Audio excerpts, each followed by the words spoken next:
Quickly into space, Concepcion, blockers in front, and here he goes. KC says TD. This is 365 Sports. Final 30 seconds of the quarter, second down throw to the end zone. Douglas. Touchdown, Texas Tech. What a drive. 365 Sports is presented by IdealMRI.com. High-quality MRIs for $497 or less. IdealMRI.com. Your health is important, so is your budget. Sorsby the key. What a cut! Broken ankles. See ya. 365 Sports is also brought to you by Texas Farm Bureau Insurance, protecting Texans since 1952. Another first down for Vandy. Pressure off the edge. He steps up, and now he's going to run for the end zone and score. Diego Pavia. Remember when you had a guy, someone who could fix anything? They're still out there at Batteries Plus. With their quick solutions and expert advice on batteries, key fobs, and phone repair, Batteries Plus will have you in and out and on your way in no time. Batteries Plus, the experts in charge. Brown takes another shot. Wide open Koger. Touchdown, South Florida. 63 yards. Now here's David Smoak, Paul Catalina, and Craig Smoak.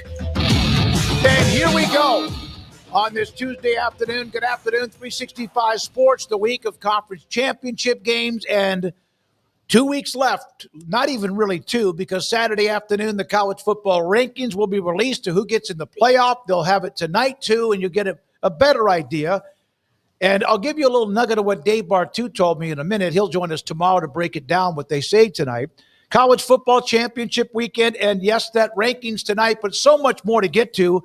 Craig Smoak and Paul Catalina with me, as always. I'm David Smoak. We do appreciate your time every day. Joey Maguire is getting paid. Head coach at Texas Tech, an extension 7-year deal worth over $7 million a year. His, of course, made the bowl games when he was there. This year they took that next step. That was the expectations. That's what they put into the commitment. Easier said than done. They are in, of course, the Big 12 championship game for the first time ever since it began back in 1996. I don't remember which national writer tweeted it, but it was a national writer that said, I wonder if Joey Maguire of Texas Tech will get some looks for some of these open jobs because of what Texas Tech has done this year. Cody Campbell immediately responded to it and said, no, he's not going anywhere. And that, when he says it, you're kind of like, well, yeah, I guess they've probably already made that financial decision that he's going to stay. And this has been a perfect fit so far of institution, coach, and the system and the way that they have navigated it. So after this year, yeah, I'm not surprised he got this 7-year deal. From what I've seen, I haven't seen it officially yet, but or like all the figures broken down. I think the buyout isn't prohibitive either. So it's not one of those things that, on the back end, if things change, it would be bad for Tech. But I think, I have no reason to think that he won't see all 7 years of this particular deal right now. Yep. What's up, chat? Hope everybody's doing good today. And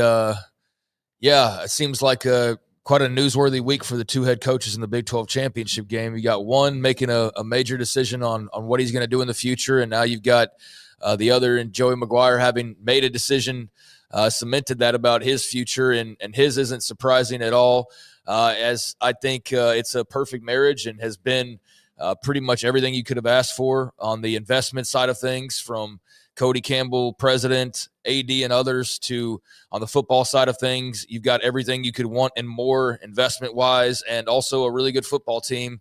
It's all come together nicely for Tech in the last year, and Joey seems like a perfect fit for them, and they seem like a perfect fit for him. I'd be curious to know if anybody's actually been interested in him. Like, has Ole Miss called? I doubt it. Like, Did any of these jobs kick the tires? Arkansas, maybe. Yeah. Like, I don't know that because I just don't feel like we've ever heard his name brought up. And then also he's got such a good situation that maybe some would be dissuaded from even approaching it because of the fact that they know that the money will be matched and he really loves it there. I don't know, but I would be curious to know if anybody was even interested. But if they are, if they aren't, it doesn't matter. Tech certainly is, and they've got their guy for the foreseeable future. And so congrats to him, and good luck to them this weekend, obviously, hoping for a great game. And they're slamming right towards a playoff.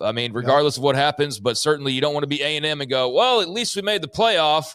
No, you want to win the Big 12 for the first time ever, and you want to take advantage of this opportunity, and then you want to go to the playoff, and you want to have the bye or whatever ends up happening with the seeding. So they're in a great spot, and I don't think this was an intentional response to the Kalani Sitake stuff, but it is perfect timing to have all this swirling about one guy, and the other guy's like, all right, I'm signing a 7-year deal, and I'm putting this to bed.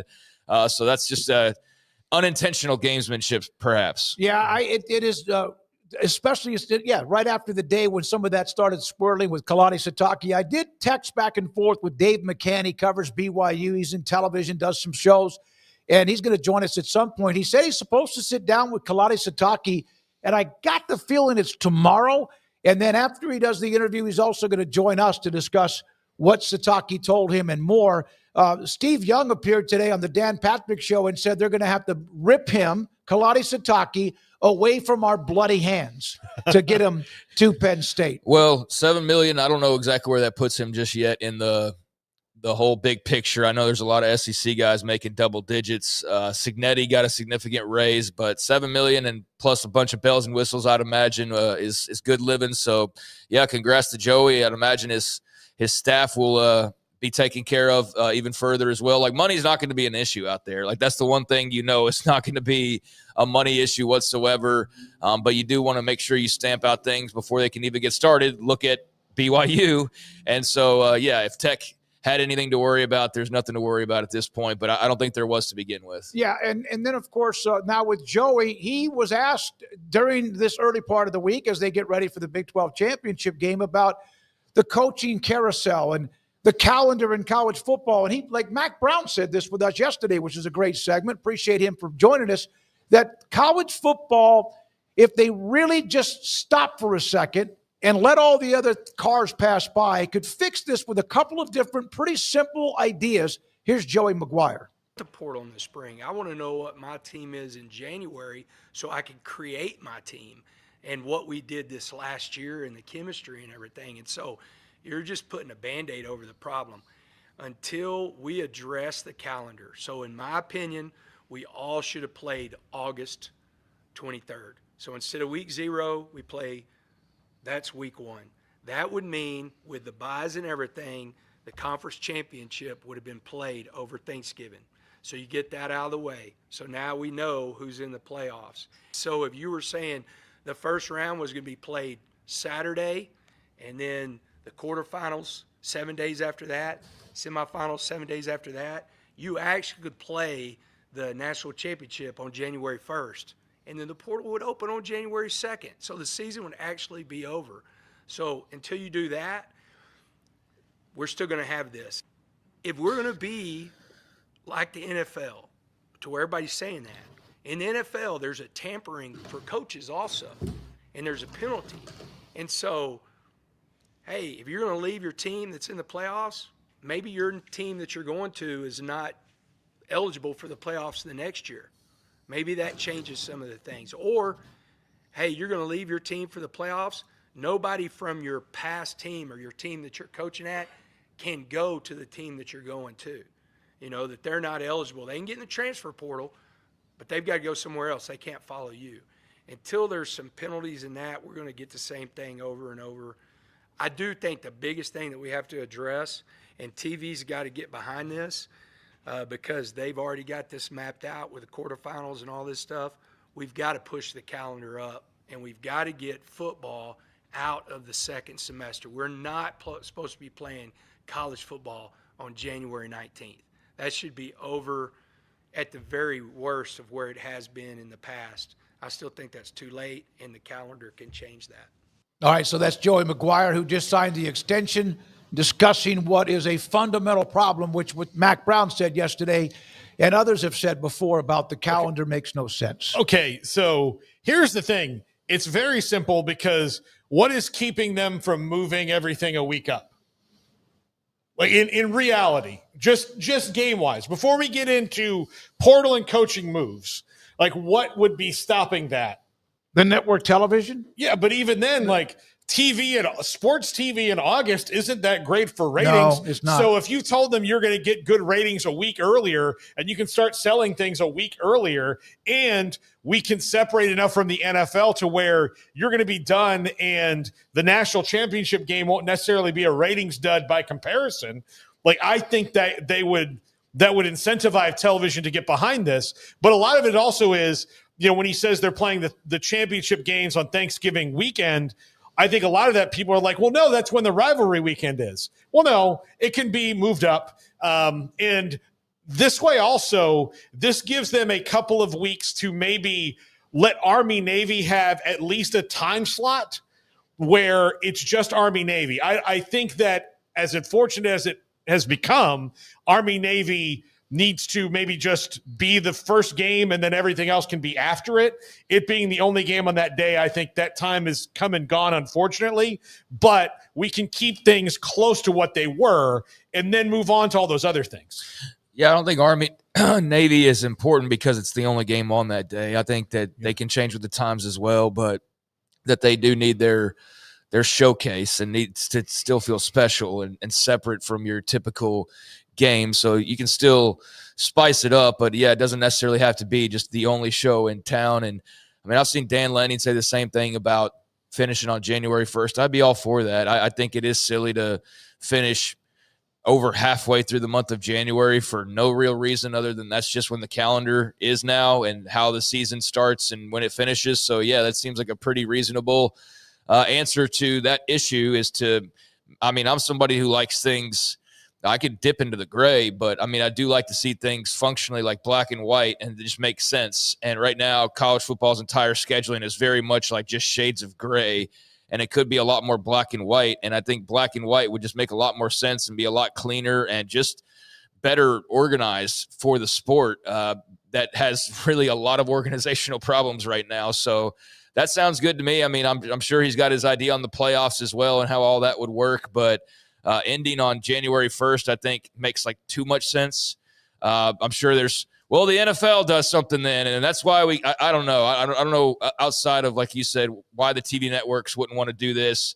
They'd be really the only ones in the NFL, I guess, in some cases standing in the way, because isn't we can't play these games on Saturdays because that's when the NFL playoffs start. Well, I mean, you're going to have to get past that or just bite the bullet and have a couple million people less watch your Rose Bowl or whatever, because this makes too much sense to not do it. And he's not the only one. Like I said, Dan Lanning, various others have had their similar, if not exact same thoughts. And so, yeah, I'm all for making things feel important, and finishing January 19th doesn't feel important at all. Matter of fact, by last year, everybody was kind of over it. It felt like by the time we got there. So if you made it, we start the new year basically with crowning a national champion, and yeah, conference championship games on Thanksgiving weekend. Like, what is rivalry weekend anymore anyways? Yeah, the all Big right, 12. So how many rivalry Bowl, games how many rivalry games did the Big 12 actually have last weekend? They had none. They've never really had a rivalry weekend to speak of anyways, so they've never been involved in that. And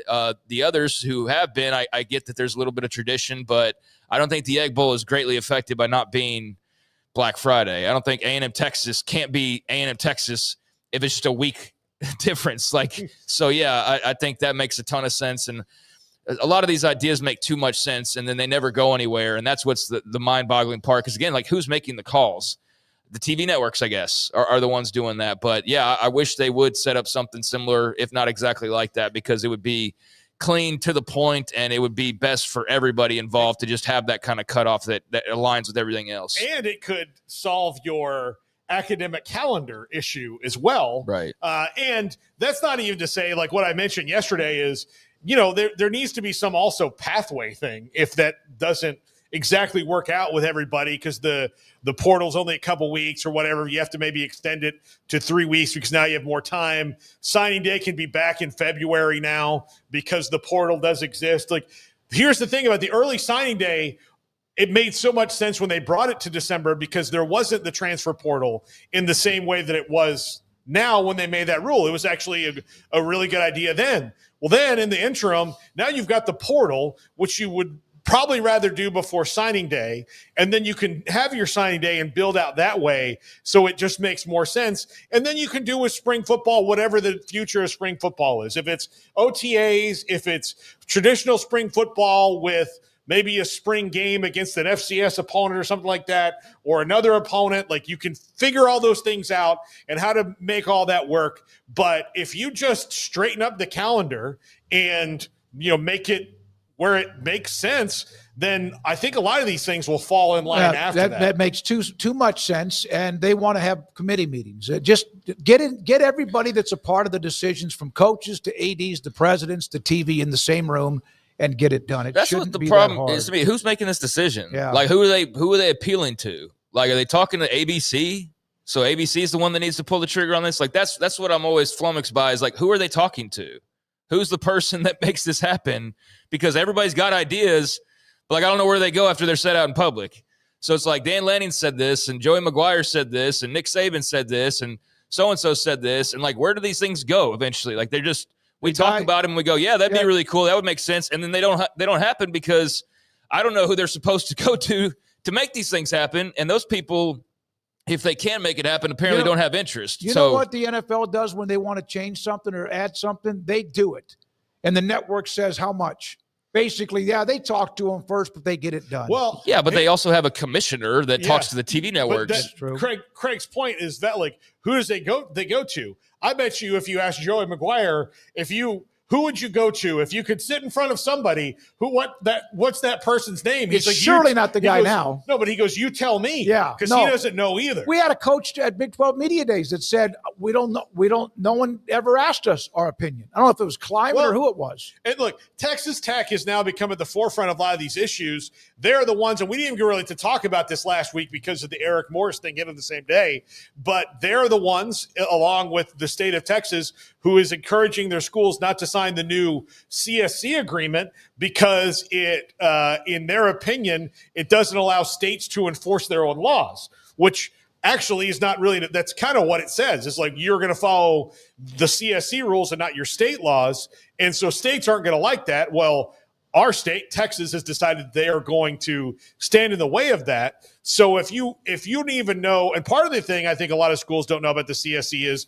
we don't know what the rules are. We don't know who's in charge. We don't know what the rules are. We don't know who's in charge of enforcing these rules, other than the term CSC, that it will be people. They don't have any of this. They're trying to get it done before they have infrastructure, and that's where it's hitting the wall. So all these things. It's like a bad traffic. It's like all four of the traffic lights are green. Yeah. And you have this massive collision that's just waiting to happen, and in some cases already has. All right, so there we are. Now, what's the latest with Kalani Sitake? I mentioned I traded a couple of texts with Dave McCann, who does TV in the Provo, Salt Lake City area. Really, it's been kind of quiet today. There was the big surge yesterday about Kalani Sitake and Penn State. There were a few more national stories. Craig walked in yesterday and said, hey, we need to kind of keep our eyes on this. Today's been somewhat quiet on that. And I get the feeling that BYU, of course, has also then been able to go, let's kind of circle our wagons here and see what we can do. Here's a quote from Dave McCann when he talked earlier in the day to Ty Detmer. I'm not going to read the whole thing, but Ty Detmer said, I have no doubt Lavelle would be advising him to be careful. Former BYU great Lavelle Edwards. If you don't beat a couple of top 10 teams, you're going to be the next guy out in 2 or 3 years. Lavelle Edwards loved the security of being where he was forever at BYU. Things were on a cruise control. You have the program where you want it, but that was Lavelle's personality, and that's something Kalani needs to think about too. And we'll get to the Todd McShay thing in a second. It's been a very bizarre thing with Penn State to all of a sudden, out of seemingly nowhere, Kalani Sitake is the favorite to land the job right now. And if I'm Pat Kraft, I'm feeling pretty good that, like, hey, I think I've got a guy that would do a great job pretty much anywhere he was, and we can give him these resources. But also, if I'm Kalani Sitake, like, you're at your alma mater, you love it there, everybody there loves you, you set up the culture. There's all this. One of the things we didn't really mention yesterday is he didn't say much about it. Well, then Phil Bennett comes in and said they're kind of, well known for not paying their coaches like everybody else. Well, right now is the time where he can maybe get them to do that. Yeah. And so he'd be stupid to say, there's nobody who can pry me out of here. I think that's Craig and Paul why you haven't really heard much today, because BYU, again, trying to react to this. Don't think they got caught off guard by it, but they're all kind of from Crumble to whoever else, trying to figure out a way to make sure that they give Kalani something where it will make him more difficult to get involved. And here's an interesting thing about Kalani Sitake. He has an agent that does public speaking and appearance bookings, but he does not have it. He does not have Jimmy Sexton or Trace Armstrong or any of these other guys. He negotiates his contract on his own. So this is not which is surprising in today's college football that a coach would do that, but he's different in that fashion. Yeah, I mean, I've seen plenty of speculation and lots of various little tidbits dropped here and there, depending on who you trust and who you believe and all of that. And as of last night, I mean, when I walked in here yesterday, it seemed like it was something that didn't seem all that realistic, but that had very quickly turned into something realistic. And when we started the show, it's like, yeah, no, there's some real legit smoke to this. And then by last night, it felt like BYU had made their counter offers and had their discussions with the people in charge and the ones that need to be a part of this process, and seemed to have put together something that would be like probably the greatest thing they've ever thrown at a head coach before, just like it sounds like Penn State's offering the biggest fruit basket they could possibly ever offer to try and sway him.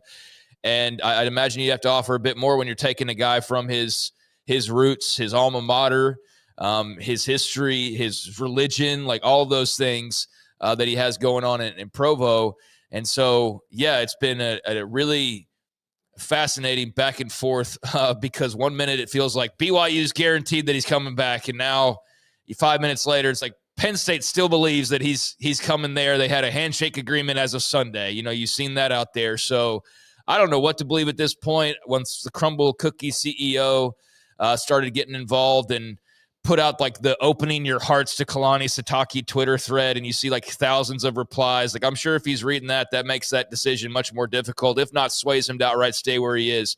The thing I keep coming back to though is like, it feels like there's immense pressure of like, but you're one of us, like you can't leave us. And I almost go like, but he's Kalani Sitake. Like he's got to do what he wants to do too, though. Yeah. You know what I mean? Yep. And I feel like almost if it was me, and we have different personalities, but if it was me, I'd be like, I almost feel like you're pressuring me to stay, which would make me want to leave even more. Now, he could be built totally different. And maybe this is what he was wanting. Maybe he was just wanting the outpouring of love.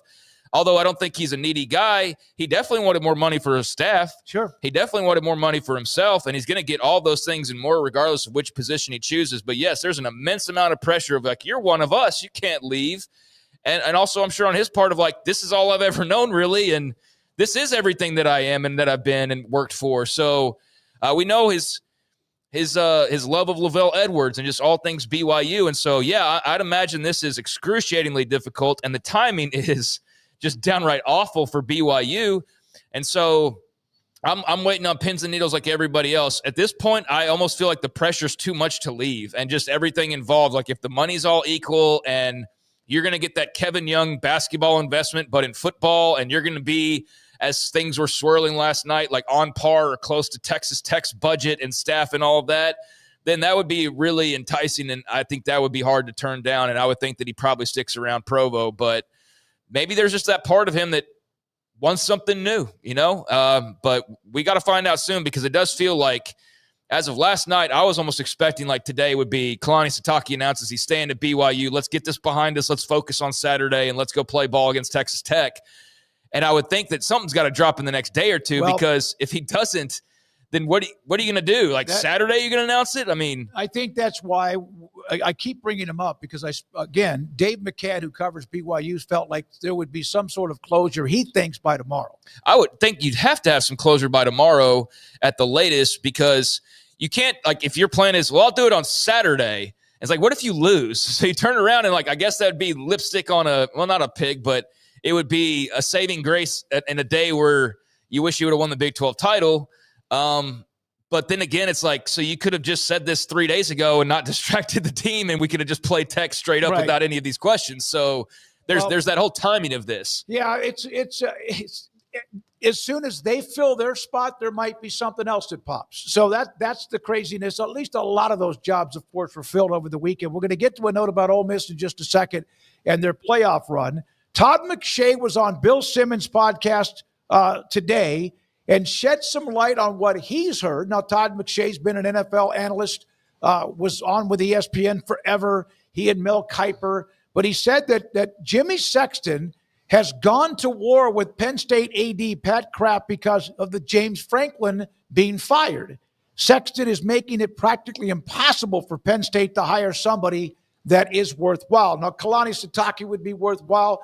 You've heard other names, Jeff Brom among others, but Sexton has that kind of clout, kind of like Scott Boras in baseball with the various type of contracts that he runs. Jimmy Sexton runs college football. You know the commissioner of college football is Jimmy Sexton. Yeah. I mean, he's the It's true though. Yeah, I mean, he's the one who does it. I mean, you look all over the place. His fingerprints are all over every major job. And if he's mad at Pat Kraft for firing James Franklin, and I also wonder if he's mad at Pat Kraft because Pat Kraft is not letting him manipulate the situation like he did. And look, he may not ever get to do that again to the same level. When Nick Saban retired, that he could have, like, Jimmy might have retired after that because he completely changed the coaching landscape because of one job and all of that. But he just got laying this big money at LSU. So he's going to keep doing that. But it has surprised me that Penn State, so James Franklin gets fired. Then we hear, okay, Kurt Cignetti gets his extension to Indiana. He's not going anywhere. Matt Rule gets his at Nebraska shortly after that, and most people thought that he was the favorite because of his past relationship with Kraft, and it took a couple weeks for that to get quelled. And then since Matt Rule's thing, nothing has happened with Penn State. Been very quiet until the last couple of days where all of a sudden you hear Kalani Sitake's name. So if Jimmy Sexton, I almost called him by his formal name, if James Sexton, if he is not sending clients to Penn State, then that would stand to reason that this is why it's maybe taken longer. But why would because you want it's to day not, 51? I get that, Craig. Why would you not then want your client who's going to get paid tons if you have a guy who's Penn State's interested in sign with Penn State?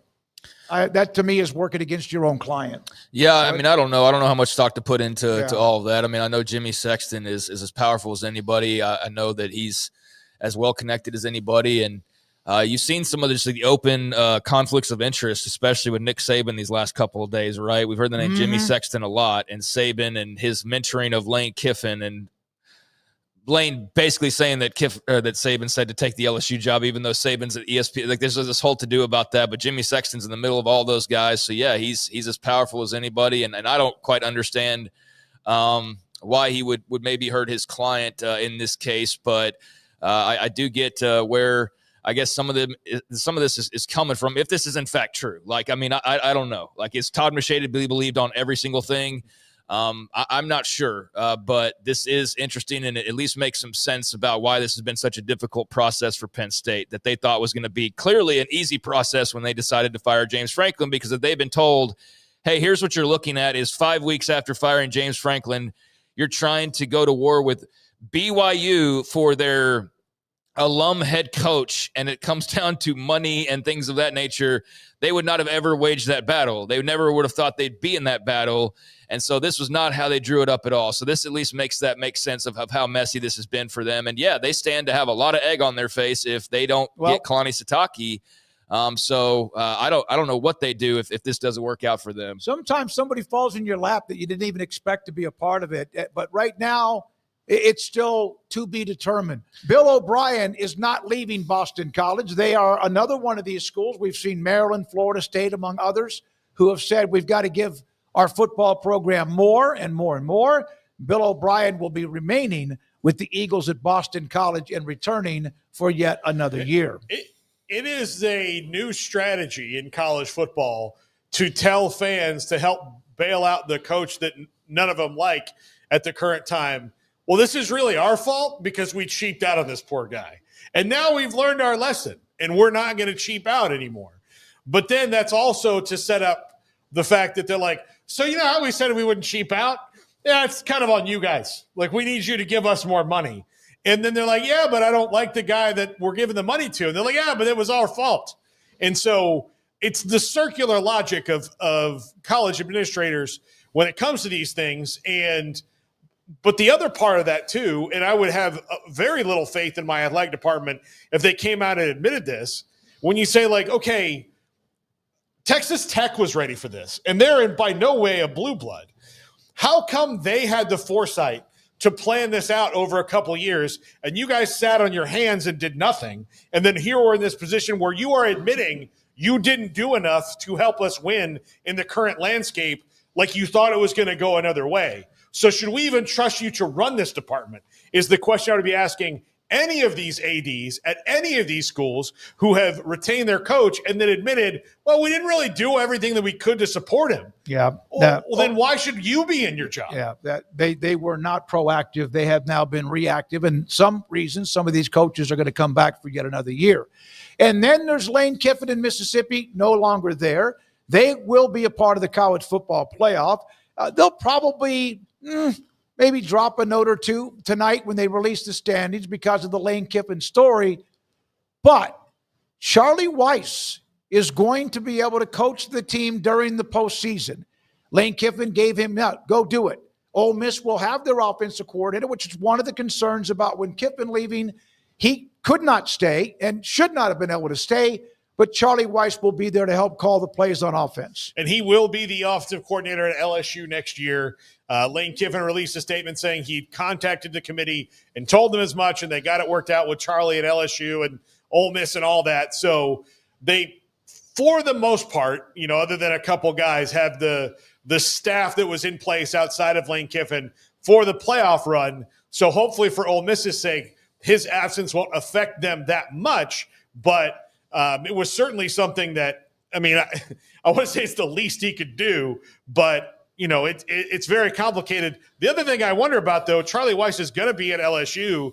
Do you have to tell Charlie Weiss, like, hey, if you're Ole Miss, you can't talk to anybody about anything other than on third downs, we're going to do this? Yeah, no, you got to be the offensive coordinator doing the game plan, calling the plays on game day, and watching film.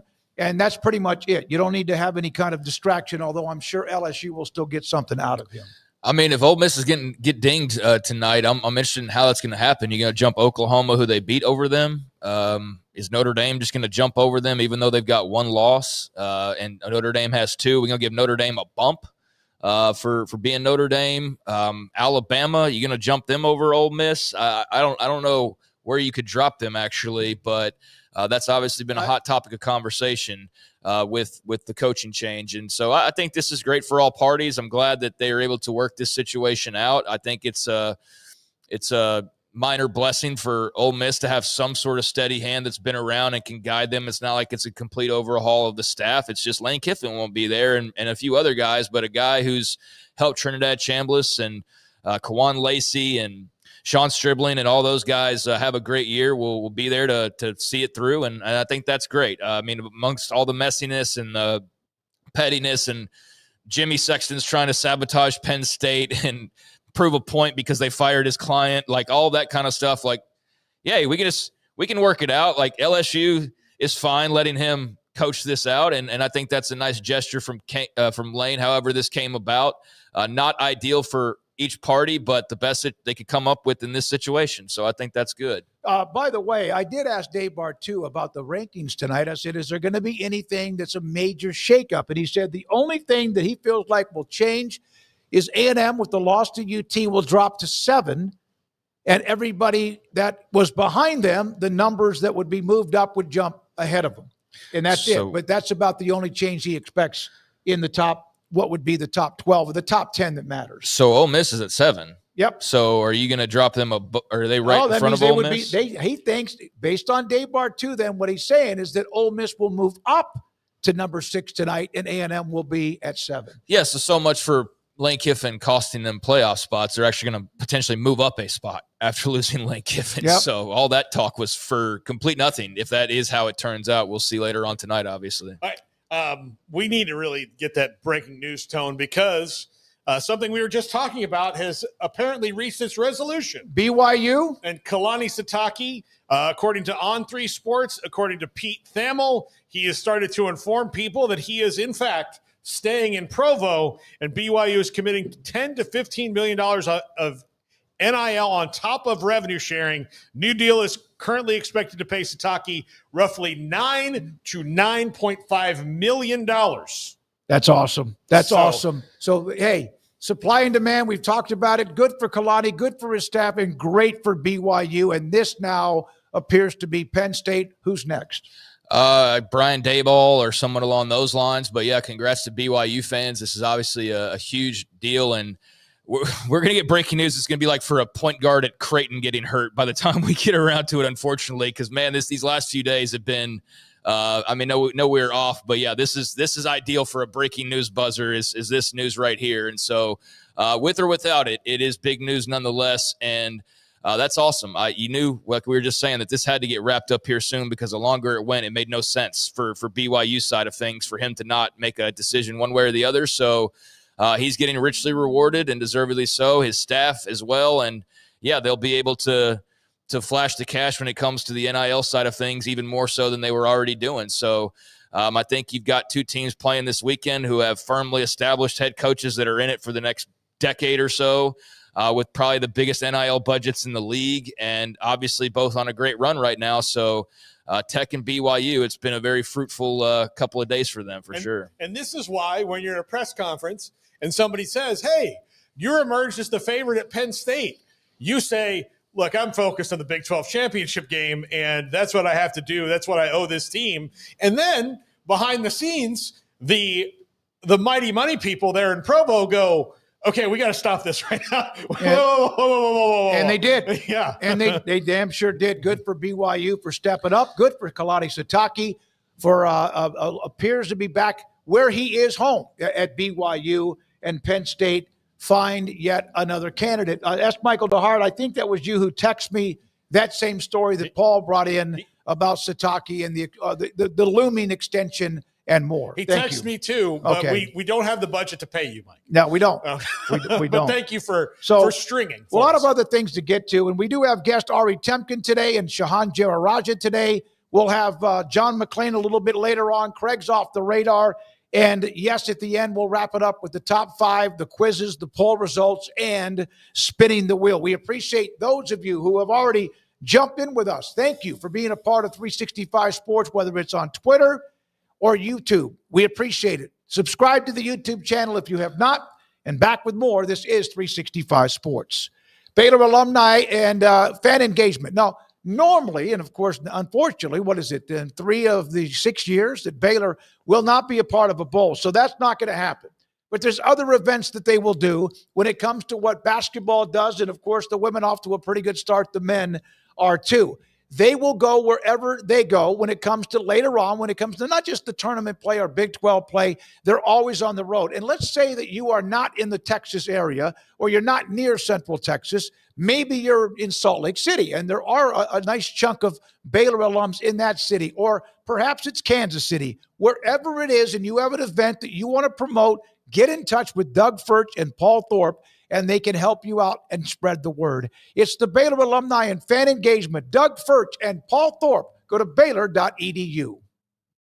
Batteries Plus has teamed up with the Dallas Cowboys as the team's official battery recycling partner. Batteries Plus doesn't just sell batteries, they recycle them too. Customers can bring in all-lithium batteries from power tools, power banks, and small electronics for a chance to win Cowboys tickets, a VIP experience, and more at qualifying locations. Batteries Plus, the experts in charge.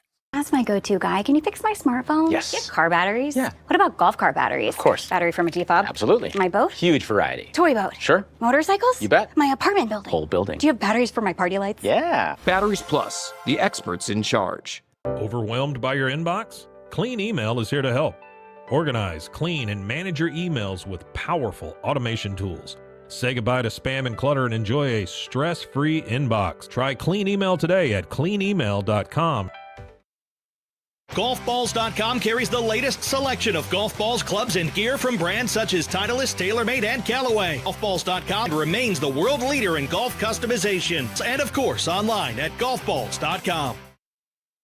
UBO Business Services. We are a studies-based service organization that is the best in Texas when it comes to copiers, printers, and scanners. The way we quantify that is through a company used by millions of corporations called Net Promoter Score. What Net Promoter Score looks at are your Google reviews. We have a better Net Promoter Score than H-E-B with a 65 and Ritz-Carlton Hotels with a 70. According to Net Promoter Score, if you're a 70 or above, you're considered world-class in customer service. UBO Business Services is an 86 when it comes to Net Promoter Score. You can find us at ubeo.com, ubeo.com. You don't want to miss our best price deals during the Black Friday sales event at Allen Samuels. This month, you can save big on the truck you've been looking for, like the new Rams. Designed to be durable, functional, and stylish, Ram trucks give you that first-class feel. With premium options like luxurious leather trim seating, surround view cameras, and more. Shop our great selection in-store or online today. Allen Samuels in Waco. Come by. Let's be friends. Did you know that 1 out of every 4 men have symptomatic low levels of testosterone and don't even know it? And if you think you're too young to worry about it, guess again. Low T levels can make you feel tired and grumpy, raise your cholesterol, and cause weight gain. Petty Clinic Low T can set up same-day blood screening and results. So if you're tired of being tired, call or go online at pettycliniclowt.com. It's a private clinic with an atmosphere catering to men. Affordable, only $165 a month, including lab work, office consultation, testosterone injections, and follow-up visits, compared to $300 or more a month in Dallas or Austin. And you don't have to drive 90 miles one way or the other and fight the traffic. Petty Clinic Low T has board-certified physician consultations and will provide the best form of brand-strength testosterone. Contact Petty Clinic Low T for increased energy, improvement in sexual desire and performance, mood, concentration, even a decrease in body and belly fat. Just off Highway 84 and Old Hewitt Drive in Woodway, pettycliniclowt.com. It's football season, and we can create your outdoor tailgating spaces that is actually a part of your home. Bifold doors that tie in the inside and the outside, and you can gain anywhere from 1,000 to 5,000 square feet living space, all while taking in the big game poolside. Call us at Gather & Co. Kitchen and Bath, where we can create your unique tailgating space. You got batteries for my side-by-side? Yes. Replace my flashlight? Sure thing. What about my business? Ooh, good one. 100%. Batteries for my fleet of trucks? Got floor scrubbers? Yes, and fire panels. We have pallets of batteries. Well, what about... As your go-to guy, if it needs a battery, we have it. Well, that's all you had to say. Could have led with that. Batteries Plus, the experts in charge. This is 365 Sports. The 3 o'clock hour is sponsored by Waco Custom Marketplace. Meats, sweets, Texas treats, and a cut above the rest. 425 Lake Air Drive, Waco. 365 Sports rolls along early on this Tuesday afternoon. Ari Temkin, Big 12 Radio on TuneIn, joins us. And Ari, we're down to the final week. BYU, of course, is on the outside looking in based on the last rankings and probably stays that way tonight. Do they have to win to get in? And is Texas Tech is in, I think, no matter what happens. And that's the only way if BYU was to win for the Big 12 to get 2 teams in. Yeah, I mean, I don't think at this point there'd be any surprises for tonight's rankings. And it's a brand thing, clearly. And this is something we often complain about when it comes to the Big 12 and Big 12 teams. And probably a big reason why Kalani Sitake is at least entertaining Penn State. So there's just a lot here, Smokey. But yeah, 100%.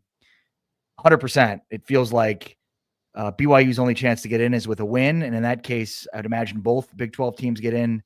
For some reason, the committee well, we know what that reason is, just doesn't view their wins and their resume as good as some of the others. And when you do a side-by-side comparison with BYU and Texas A&M or BYU Notre Dame, makes no sense. They are the lowest ranked Power 4 one-loss team ever heading into a conference championship game. So, it sort of is what it is, I guess, at this point in time. The committee finds which teams they want to rank and put in the playoff, and then they go backwards and then decide why each of those teams is in there. And this isn't, chicken little conspiracy theory stuff. Like, this is basic stuff. If you did a blind resume test with Notre Dame and BYU has a better resume.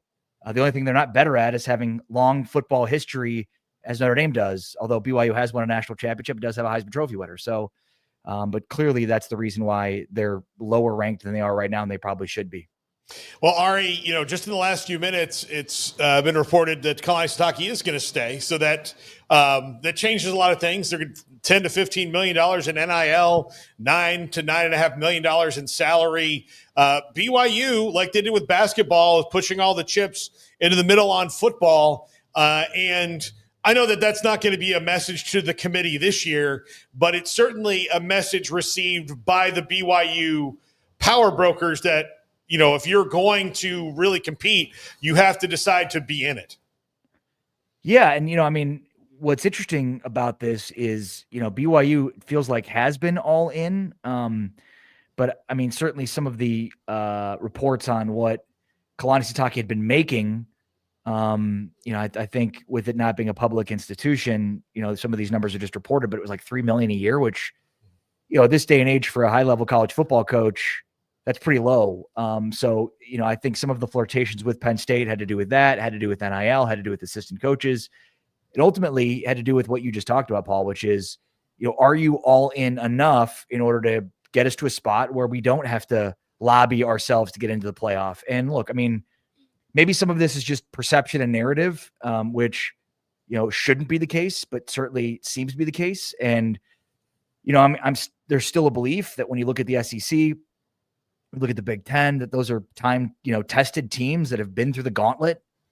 And you look at the Big 12 and it's like, well, that's a cute league. They do some fun things. And, even though the league is now top heavy, as we're seeing with Texas Tech and BYU being the first teams with 1 or less losses to play in a Big 12 championship game since it was reintroduced, it's still, as top heavy as the league is, it takes a little bit of time, I guess, for the rest of the country and the perception to catch up to the league. And it's probably just what it is at this point in time. So, yeah, I'm glad Sitake is staying. I never really thought he would leave, but it did seem like it was closer than ever to happening. And I think a big part of that was what we just talked about, was getting his money and the money for the assistants and NIL on track to make sure that they had the coffers in order to support it. Because, look at what Texas Tech's doing in recruiting. Signing day is tomorrow, and they've got a big-time class. It's a top 20 class right now for Texas Tech. If they don't lose any of their 5 stars, they've got 2 5 stars and 5 4 stars locked up. Like, that's what the conference needs to see with multiple teams moving forward, because when you look, it's been a lot of Texas and Oklahoma at the top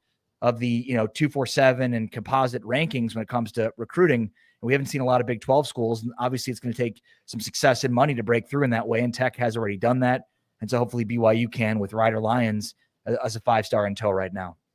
Ari, we also saw just before the Sitake news, Joey Maguire has signed an extension as well. 7 years, I believe, is what it's going to be for him. And we already know that they've got all their ducks in a row from a financial standpoint as well. So seems like those two schools are kind of separating themselves in a way, both on the field and off the field. But how do you think this second go-round goes on Saturday in Arlington?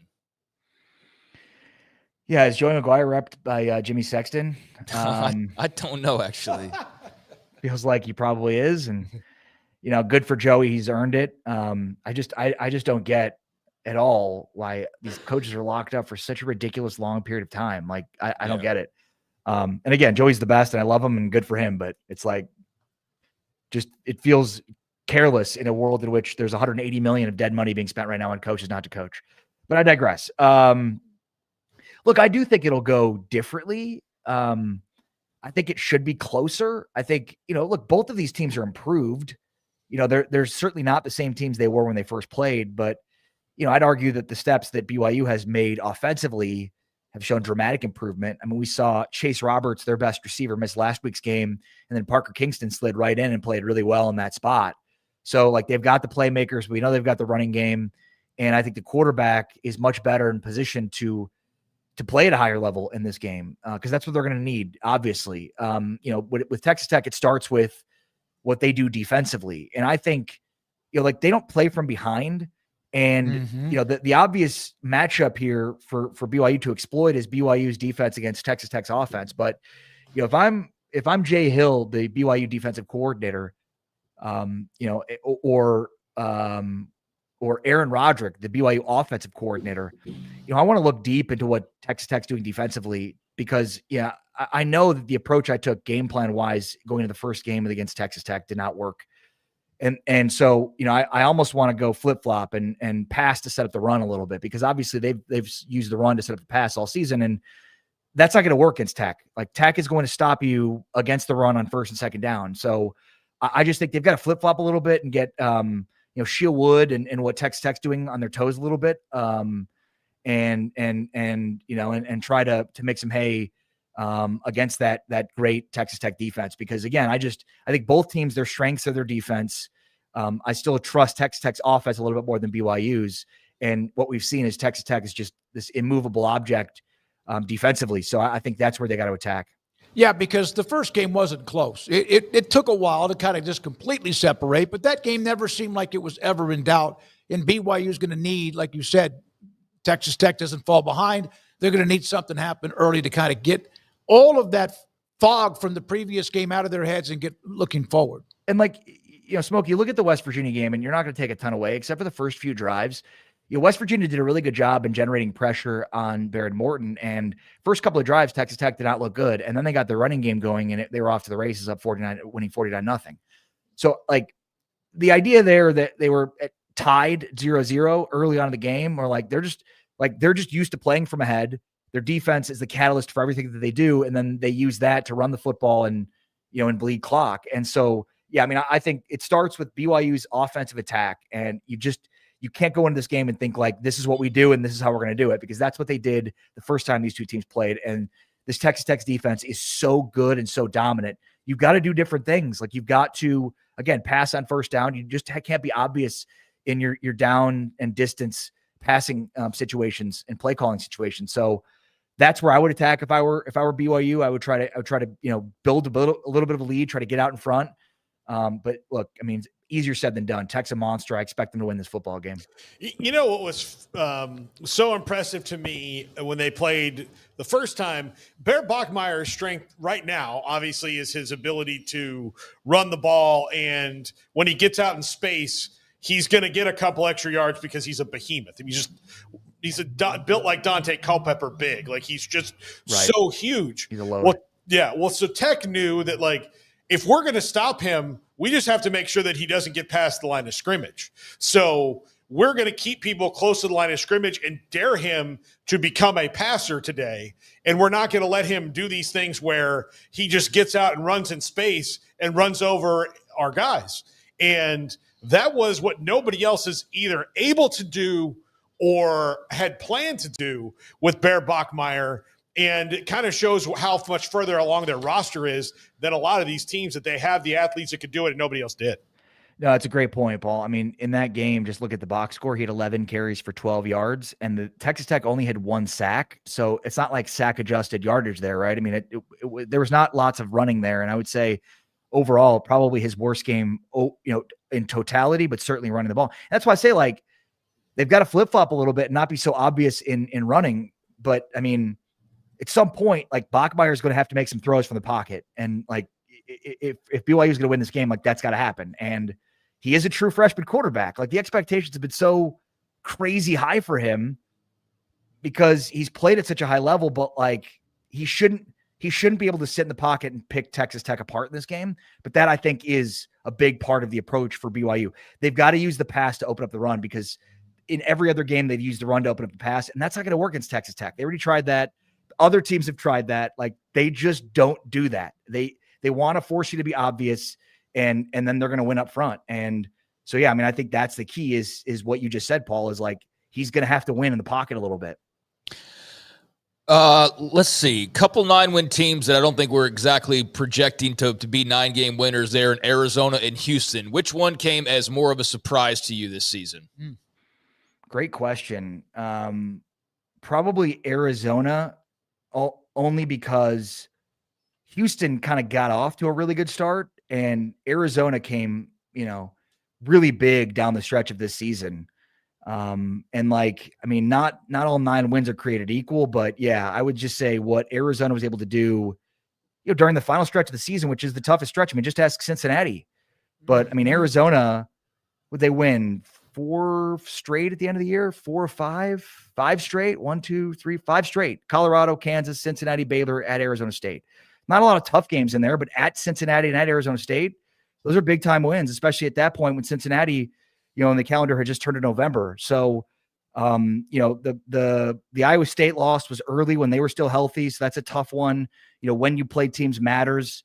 They had a really good game against BYU that probably gets overlooked because, they lost, but it was a 33-27 game, and then they had a really close loss to Houston. So, they got off this slow start in conference play at just 2-3, and then rattled off 5 straight wins. And it's how they did it too, where, like, last year it was all on Noah Fafita and Tetero McMillan. This year, their running game really exploded. I think their defense was very opportunistic. They had just had, a really, really aggressive secondary that was really good at creating turnovers. So now I say all that, and then on the other side, like, Houston lost a ton. They lost their defensive coordinator. They lost, 2 of their best defensive players in Halsey, and yet they still come in and it's like McCutcheon becomes the Halsey. Like, so, this is a tough question to answer. I guess my answer is Arizona because they kind of came out of nowhere and won 5 straight. But what Houston's done is incredible because of all the pieces they lost from last year. And yet, despite that, they were still really good in the middle of their defense, still really good defensively without Shieldwood. It just goes to show you how good Willie Fritz is just as a defensive mind, because that's going to be commonplace. Like, they're going to lose a lot of these guys year over year. They don't have the NIL funds to keep them, especially when SEC and Big Ten schools come calling.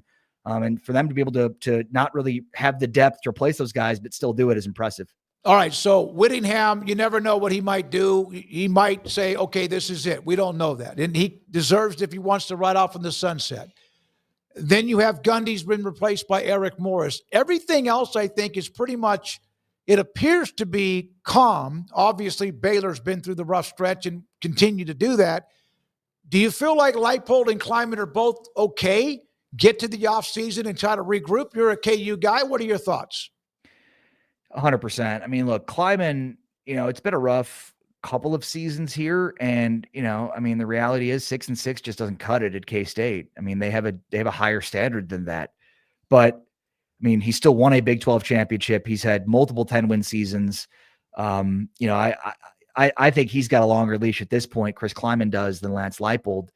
One of the questions we talked about on today's show was which of the 4 coaches, Satterfield, Aranda, Leipold, and Kleiman, are not back in 2027. So they're all going to be back for 26, but who will not be back in 27? And if the over-under is 2.5, I probably am at 2 right now. Like I could tell you pretty obviously that I don't think Aranda's going to be back at 27. I don't think Satterfield is back at 27. I mean, they've been dreadful in November. It's remarkable. They've lost 9 of their last 10 games in the month of November. I mean, this was a team that had in complete control of winning a Big 12 championship or getting to a Big 12 championship and lost everything down the stretch of the season. It's remarkable how bad they were down the stretch of the season.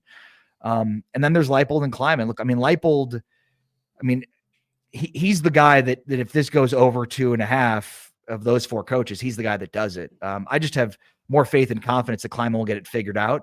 But I think like there's a chance all 4 of them are gone by 2027 because Kleiman's team really fumbled at the end of last year. So if you look at like November of 2024, and then in addition to this season, it's not a great, 18 game stretch for Chris Kleiman and K-State. And it's just been a weird dynamic with Avery Johnson. But again, I just have more faith and confidence. I think Gene Taylor's a guy that, he and Chris Kleiman go back. Like there's a lot of continuity there. I think there's more pressure for Leipold to win now simply because he's had these 2 5-7 seasons back to back. They looked, even though much different, an awful lot like each other in some ways. And it feels like, KU fans certainly want to see the, new age, the non-Jalen Daniels Jayhawks, which is sad to say because for 6 years, I mean, this guy really helped to lift Kansas out of a beyond dreadful situation. I mean, I've talked about it all the time. Kansas was an FCS school playing in the Big 12 for a decade. I mean, the most competitive games that Kansas had in the middle part of the 2000s was against FCS opponents. They were an FCS level school playing in the Big 12 for a decade. So Leipold and Jalen Daniels are very much responsible for that. Daniels even predates Leipold, which is insane. But I mean, he really came unglued. Daniels did in the final game against Utah. And I think a lot of it just goes back to their defense. They were bad defensively last year under Dave Borland, Brian Borland, and they fired him, move on to DK McDonald, and they weren't much better. There were some games where they played well, but on the whole, just not good enough defensively. And I think, if their defense doesn't improve next year, then they've got to have a new coach. They've got a brand new building that will be fully brand new in 2027. They've got to fill it up. They've got a fan base that's becoming more and more apathetic. And we know in Lawrence, it's all about basketball. So like you need to figure out a way to make football more relevant for KU because otherwise this thing gets really south with a brand new stadium in 2027. Ari, thank you, buddy. We'll talk next week because we'll know next week who's going to be in the playoff and whether it's Tech by themselves or somebody else along with them, which would be BYU if that happens. Thanks for your time and have a great week.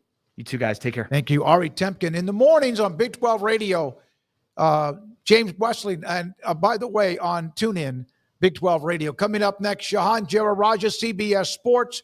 We'll have Off the Radar and more. This is 365 Sports. Waco Custom Marketplace, 425 Lake Air Drive in Waco. They were slammed leading up to Thanksgiving. You can imagine because of the hams and turkeys and much more that they have. Okay, now you turn the page and what's next? Parties at your house or parties that you have to take food to your business or office or store. And then on top of that, family, more family, and even Christmas parties you host on Christmas Day and New Year's. That is what they have for you. Prime rib, rib roast, call it whatever you want. They can cut it exactly how you want it, whether it's a large rib roast that you want to put in the oven or a smoker or somewhere. And then on top of that, what they have with the knickknacks and all of what you need, marinades, seasonings, pellet fuel, charcoal, cold beer, cold wine. It is Waco Custom Marketplace, the Bauer family at 425 Lake Air Drive in Waco. I'm Camille Johnson with Camille Johnson Realtors. We specialize in selling residential real estate agent all across our community, and we love serving all types of families. We have been in business at Camille Johnson Realtors for almost 9 years, and I have been a residential real estate agent for almost 40 years. And we love our partnership with 365. So thank you for partnering with me, and thank you so much to all of my clients who have made our company a success. No car payments for 90 days when you bring your auto loan home to Genco. Get 4.79% for 48 months and make no payments until 2026. Plus, get entered to win 3 months of no car payments. Bring your auto loan home to Genco. Lower your interest rate, save money, and no payments until 2026. For details, go to GencoFCU.org. My money, my future, my credit union. Genco.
This is 365 Sports. The 3 o'clock hour is sponsored by Waco Custom Marketplace. Meats, sweets, Texas treats, and a cut above the rest. 425 Lake Air Drive, Waco.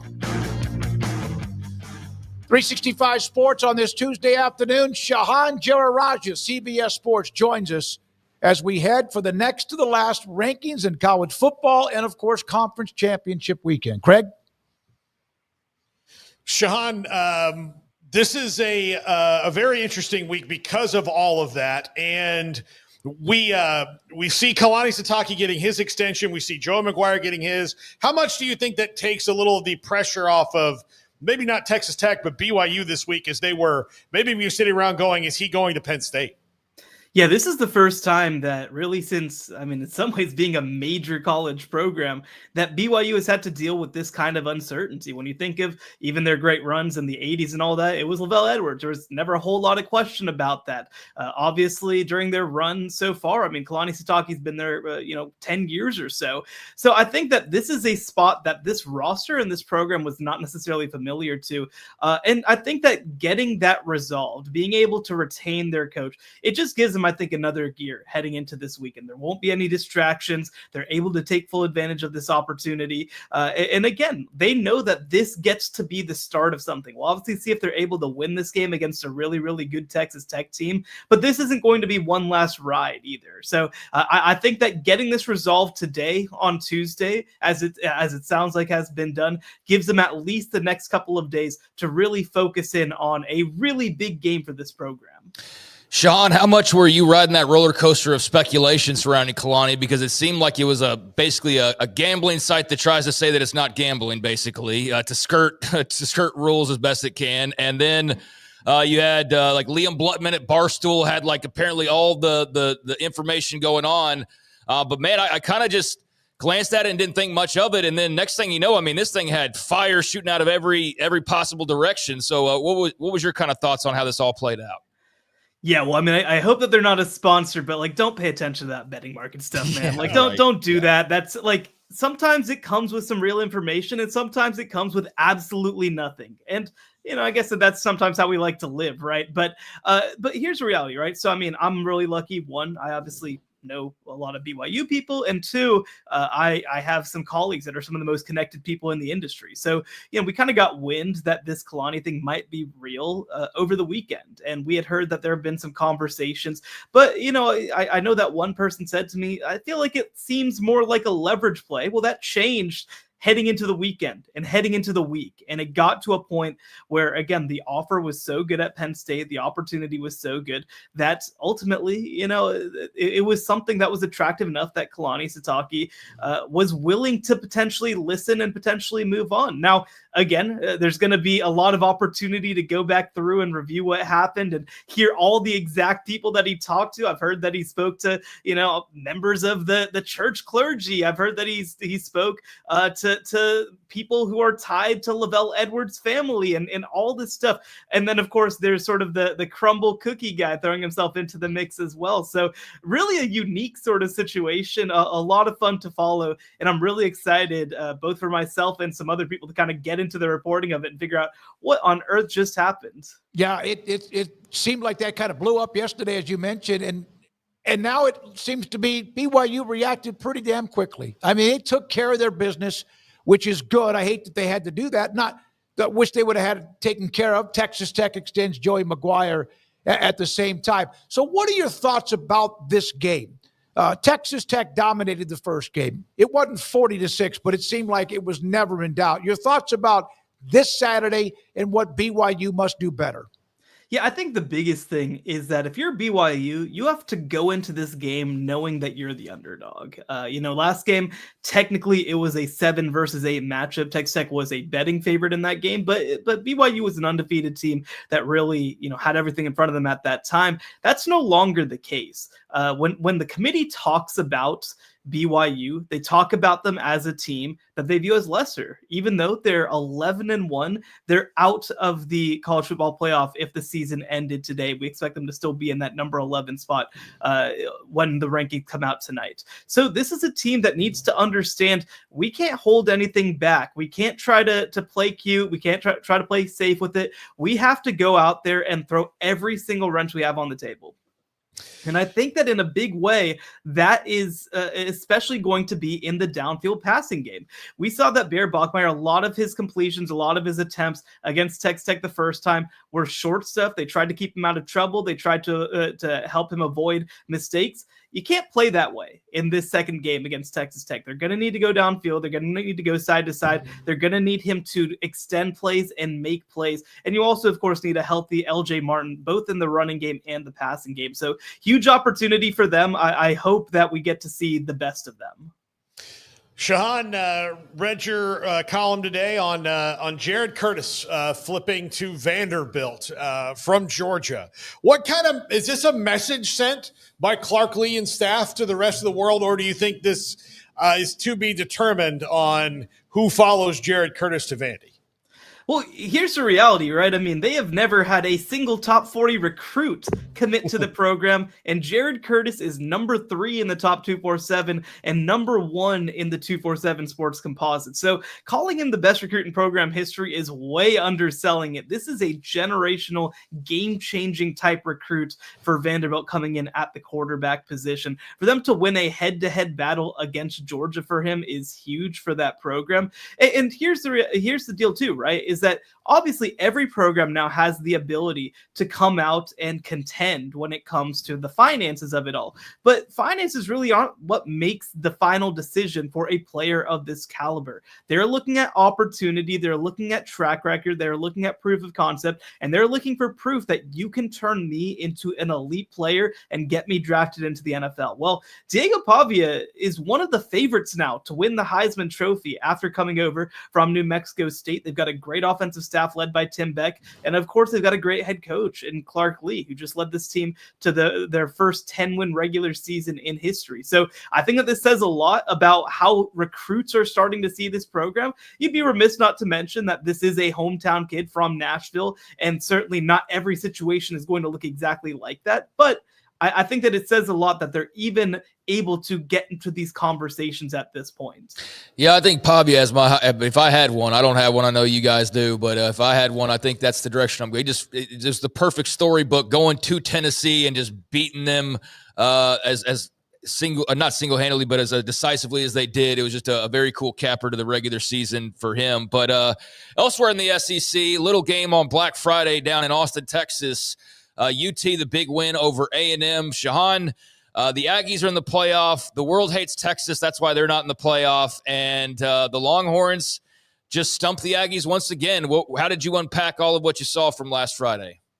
Yeah, I mean, it was one of those games where I just think that, I don't even think that the Aggies lost it. I think that Texas really went out and won it, especially down the stretch. The funny thing about this Texas team, and this is kind of the frustrating thing about them in general, is you see these moments where they put it together. You see these moments of incredible talent. And obviously that starts at the quarterback position with Arch, right? You see these moments where he makes an incredible read. You see these moments where he recognizes, I got to go run for a touchdown. And, like you have these moments, but it's just been moments. That's, I think, probably the thing that's most frustrating. You saw in that first half, I mean, Texas A&M was the better team for most of that first half. Texas was the better team for the entire second half, especially in the third quarter where they go on a 17-0 run. So I think that consistency for both these teams is the thing that you really need to take from it. When these teams are consistent, they can hang with anybody. And for Texas A&M, I mean, they had been, up until the last couple games of the season, a very consistent team. Can they get back to what we saw during the first 2 months of the season, or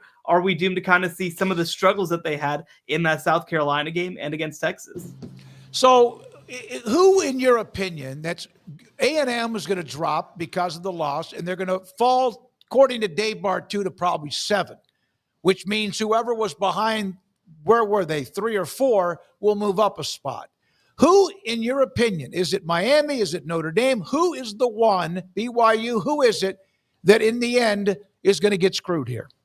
Yeah, it's going to be BYU, I think. I think that we are really setting up that kind of situation. I mean, when you look at what the committee has valued, I mean, to just be frank, like they seem like they value who they would consider the quote-unquote best teams, regardless of resume, as much. Now, obviously, there are teams that are boosted by their resume as well, but this is a committee that's loved Indiana, for example. And Indiana is very good, but their resume isn't as elite as some other teams. They've loved Notre Dame, even having them against an Alabama team that won 4 straight ranked games in the middle of the season. So this is, I think, a committee that really kind of works in the advanced stat world, that works in the eye test world, and BYU is a team that hasn't necessarily been on the cutting edge of that. So, I mean, for me, like, I think that it's kind of crazy to look at it and think that Notre Dame has gotten as much respect as they have. I mean, they've won 10 straight games, but they don't have a win that's better than number 17. They lost both of their games that they played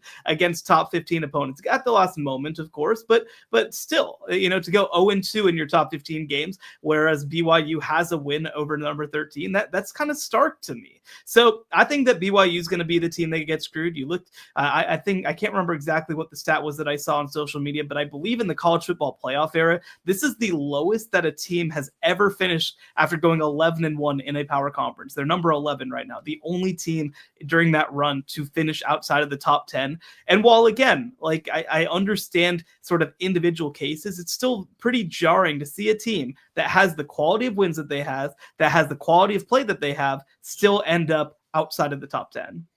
What was your tweet the other day about Texas? Was let's change the whole thing every time Texas gets mad? Like, I mean, like, I know that that's your green and gold blood a little bit, like throwing that dart, but like they have a valid argument in their resume if they will admit to the entire resume. Like, I think that's the problem that these teams do, and I know that's what they do, but last year and this year, the 9-3 SEC teams were like, hey, it's really tough in this league. We have these wins. These are good. And they're like, yeah, but that loss you have isn't to another one of those teams. You have one to one of the bad teams in your league. And they're like, hey, we don't talk about that. They only want to talk about the good parts and not the bad parts. I think that's the thing that the SEC maybe needs to get over and say, like, okay, look, here's our resume. Here it is. Do it. And I don't think they're winning any fans or at least any support by complaining and ignoring the whole thing. Well, this is kind of a weird comparison, right? But you remember when Caitlin Clark first got to the WNBA and people were like, "Oh, she's not playing very well," but it's actually because the league is too physical and they don't treat her right, and I'm going to stop watching if you don't treat Caitlin Clark better.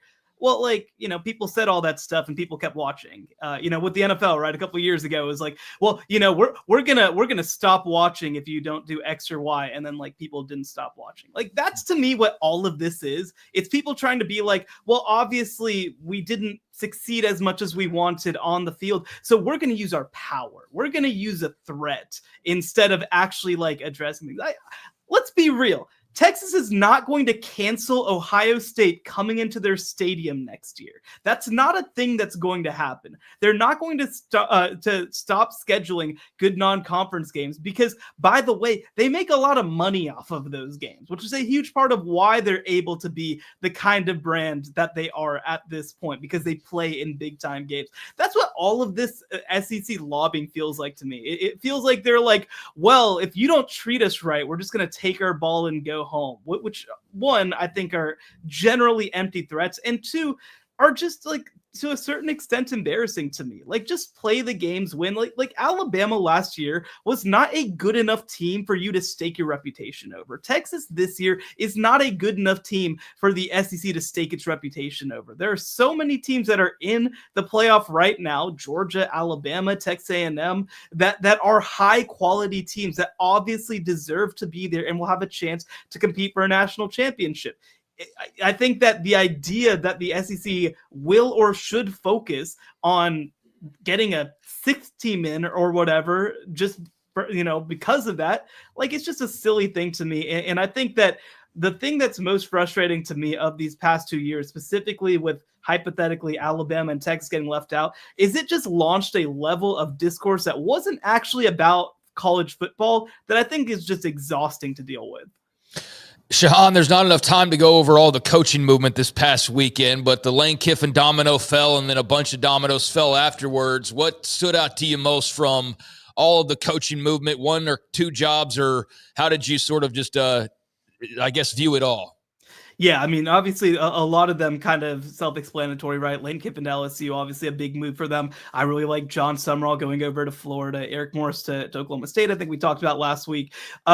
One that kind of flew under the radar that I want people to pay attention to is Will Stein to Kentucky. He was the offensive coordinator at Oregon, one of the best offensive minds in college football. He's a Kentucky native, coached under Jeff Traylor at UTSA as offensive coordinator, also was an assistant at Lake Travis High School under Hank Carter for a year as well. And now he gets the chance to be a head coach in his home state. I think that's a tremendous move. They obviously had to pay close to $40 million to move on from Mark Stoops, but this is the kind of chance you have to take. When I look at the hiring cycle, especially in the SEC this year, it was hiring to me a lot of kind of lackluster coaches who are sitting head coaches just to say that you hired a sitting head coach. Well, I think that this is a great example of being forward thinking, of really thinking of what a modern coach looks like and having an opportunity to, yes, take a chance and maybe have some downside, but also have a lot of upside as well. Why not Glenn Schumann for any of these jobs? Shahan, I mean, this is the best defensive coordinator in the country, or at least in the SEC over the last 5 years.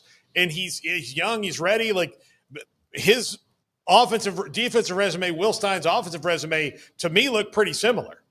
Yeah, I mean, he's somebody who I think should have probably gotten more consideration for jobs. I think Kane Womack, the defensive coordinator at Alabama, also their offensive coordinator as well, Ryan Grubb, is somebody who I think probably should have gotten a little bit more consideration. But it feels like in this moment, people are afraid of taking chances on coordinators. They want to hire that next head coach. But look around the best teams in college football right now. Oregon hired a Georgia DC. Georgia hired an Alabama DC. Texas hired an Alabama offensive coordinator. Oklahoma hired Clemson's defensive coordinator. Like a lot of these really good up-and-coming coaches were coordinators who got that opportunity. So again, nobody wants to feel like they're settling in the hiring market. Everybody's afraid of the optics of it. But I think that ultimately, again, when you have a program like Kentucky ending up with a coach of that caliber because they decided to swing on a coordinator, I think that it's programs like that that are actually going to be the winners of all of this. I'm not going to let you leave without bringing up your alma mater, which we discussed last week about Aranda's, Dr. Livingstone, the statement, etc. But they've lost two highly thought of and ranked players to Michigan and Texas. And by the way, those are two great places to go to. And that was one of the bullet points, Shahan, about why they would retain Dave Aranda. Your thoughts? Yeah, and by the way, a third recruit, Jordan Clay, is kind of at risk of flipping to reportedly the University of Washington. If they lost Clay as well, their recruiting class would drop into the 60s. So, I mean, it really is, I think, a disastrous situation. I understand making the decision that you need to have time to hire an athletic director. And from everything that I hear, they're really swinging for the fences on athletic director candidates, potentially trying to poach a sitting power conference one. But you're sitting here at this point, you're bringing back this coaching staff that obviously has not been very popular at Baylor. Your fan sport's in a bad place. Your donor sport's in a bad place. I think that so much of this was, well, at least we'll have a caretaker to take us through next year, and then maybe we can go on a search. I think that the staff and administration, and I said this at the time, might underestimate how bad things have the potential to get. I mean, to be sitting here right now, not in a bowl game, not being able to go through those 15 bowl practices and play another game. I mean, it's something that you couldn't have imagined when they headed into the 2025 season. So certainly, I mean, Dave Aranda is going to have his chance to try to get things right. But, I mean, he's had a lot of chances before, and he just hasn't. Thank you, buddy. Appreciate it, Shahan. Great to see you. Thank you so much for having me. Shahan Juaraja, Tuesdays with us at 4, right here on 365 Sports. We got a lot more to get to, and we will. And we will also, later at 5 o'clock, John McClain, Hall of Fame columnist. We got a few more college football nuggets to get to. Hey, tomorrow we will have Dave Bartu to look back at today's release or tonight's release of the college football standings. And like he told me, he expects A&M to drop to 7 and whoever was behind them move up a spot. But he doesn't see much of anything else that will happen there. He'll join us tomorrow to kind of break it all down. This is 365 Sports. Don's Humidor and Coffee Beans in the Town West Shopping Center off Valley Mills and in between Valley Mills and Richland Drive in Waco. And they have their website. It's been a long struggle because they ran into a couple of things when it comes to copyright, etc. But let me tell you, Joshua and Cheyenne love the business, the cigar business, and much more. And Don's Humidor has a 48-foot walk-in humidor. I went in there because their new website was the only one they've had. Don'sHumidorWaco.com. You can order online and get 25% off whatever your cart says. In other words, whatever you are putting in the cart product-wise. If you use the coupon code SMOKY, not the way I spell it, but the way they have you spell it, SMOKEY, and get 25% off the entire cart. So let's say you buy a box of cigars, it's a couple $100 or so. You get 25%. Maybe you buy 4 to 6 cigars and it's $40 or $50. You get 25% off. If you use that code SMOKEY, SMOKEY, it's Joshua and Cheyenne. Don's Humidor and Coffee Beans in the Town West Shopping Center at Don'sHumidorWaco.com. You don't want to miss our best price deals during the Black Friday sales event at Allen Samuels. This month, you can save big on the truck you've been looking for, like the new Rams. Designed to be durable, functional, and stylish, Ram trucks give you that first-class feel. With premium options like luxurious leather trim seating, surround view cameras, and more. Shop our great selection in-store or online today. Allen Samuels in Waco. Come by. Let's be friends. Over 30% of adults struggle with chronic foot and joint pain, and many face mobility limitations as they age. But a revolutionary Comfort First slipper has taken the wellness world by storm. Try Cloud Slides and feel you are walking on the clouds. Cloud Slides. Football is back, and Underdog is the best place to make picks and win money all season long. Playing on Underdog is easy. Just pick whether your favorite players will go higher or lower on stats like touchdowns, receiving yards, interceptions, and more. Get your picks right and you could win up to 5,000 times your cash. You can play with as little as $1.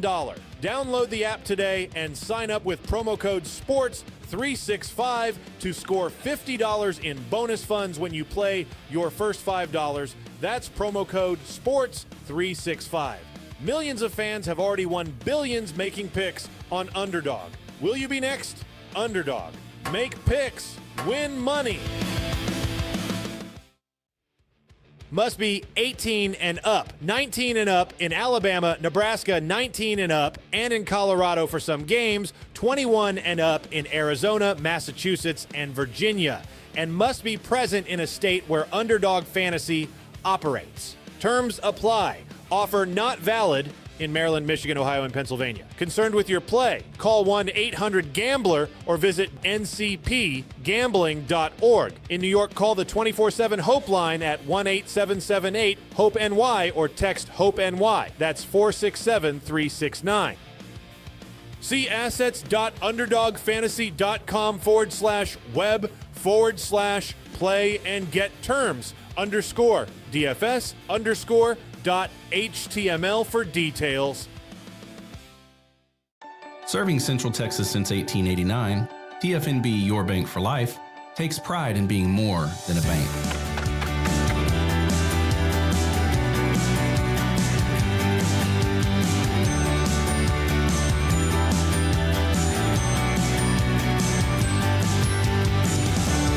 TFNB, we remain committed to these principles. If you value them too, come join us. TFNB, your bank for life.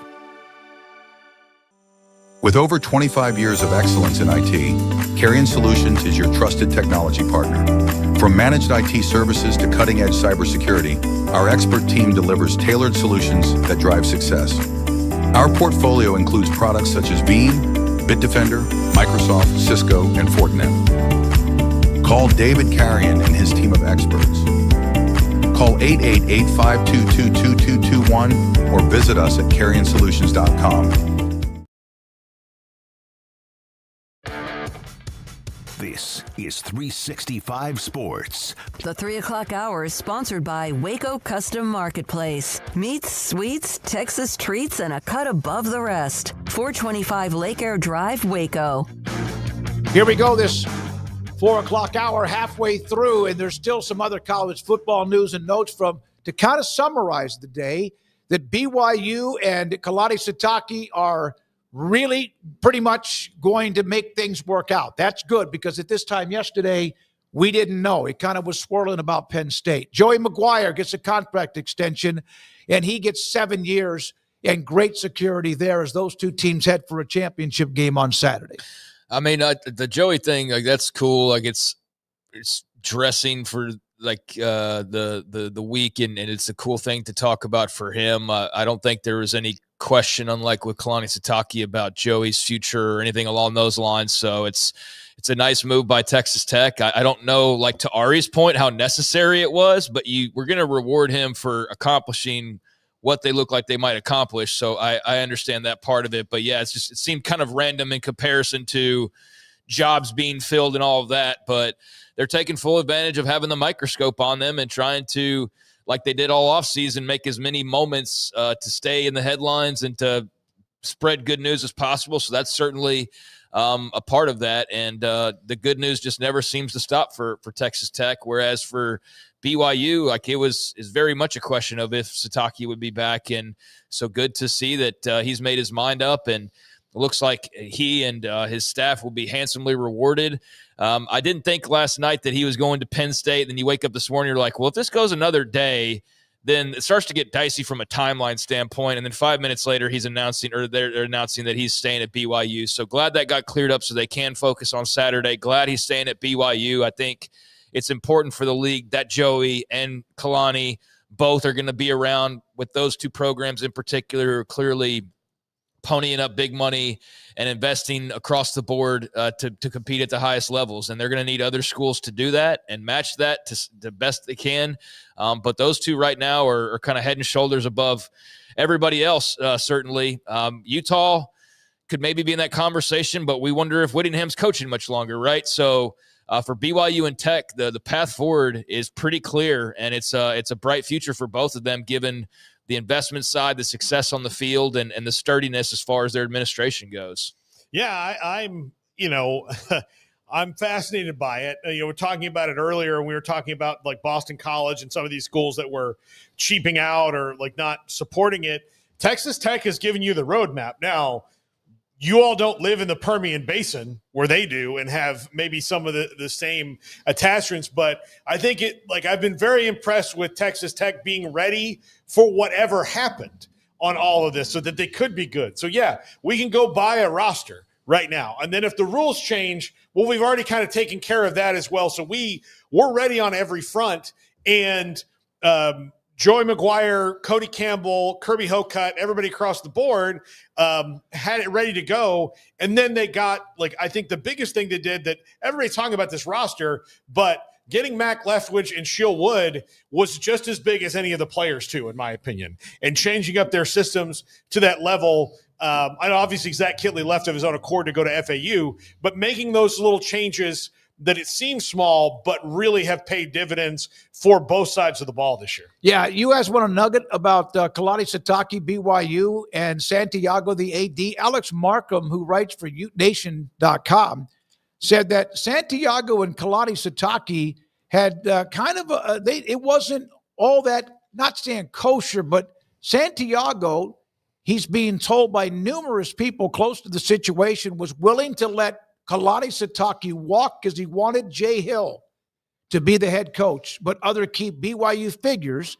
boosters and others, administration, know Sitake's value and stepped in to save the situation. Yeah, I think that's a move that you're probably looking back on here in a few years, and you're thankful for some intervention. It's like A&M fans boycotting the decision to hire Mark Stoops, and then it leads to Mike Elko. Like sometimes the people in charge, oftentimes, if not most of the time, they actually don't know what's best for business. They know what's best for their pocketbooks or their desires. And so from a very selfish standpoint, Santiago sounds like he wants that guy, but there was no reason to want that guy when you have the guy you already had. So thankfully there were smarter people to intervene and prevent that from happening. Not to say Jay Hill couldn't be a good head coach, I suppose, but Kalani Sitake's got you sitting there at 11-1 in the regular season and playing for a Big 12 title. What's Jay Hill going to go 12-0? And do it in a bigger fashion? Like how is that going to work? So I don't, if there's truth to that, I don't know what you're looking at and going like, we could be better. That's bizarre, but regardless, thankfully, he's not the end-all, be-all as far as the decision-makers go, because they've got the right guy.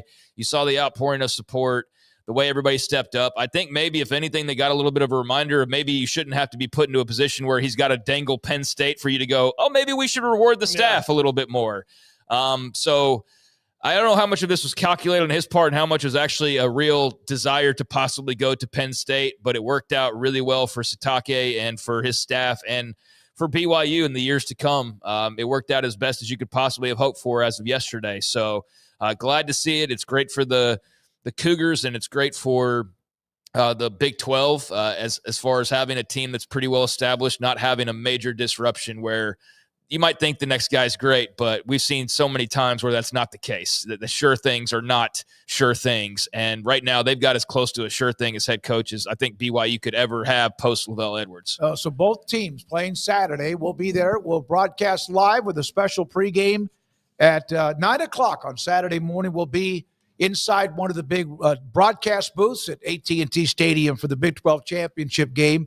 Thanks to Saving College Sports and also Edward Jones Financial Advisors locally, because that's the name of the game, the Big 12 Edward Jones Financial Advisors championship game.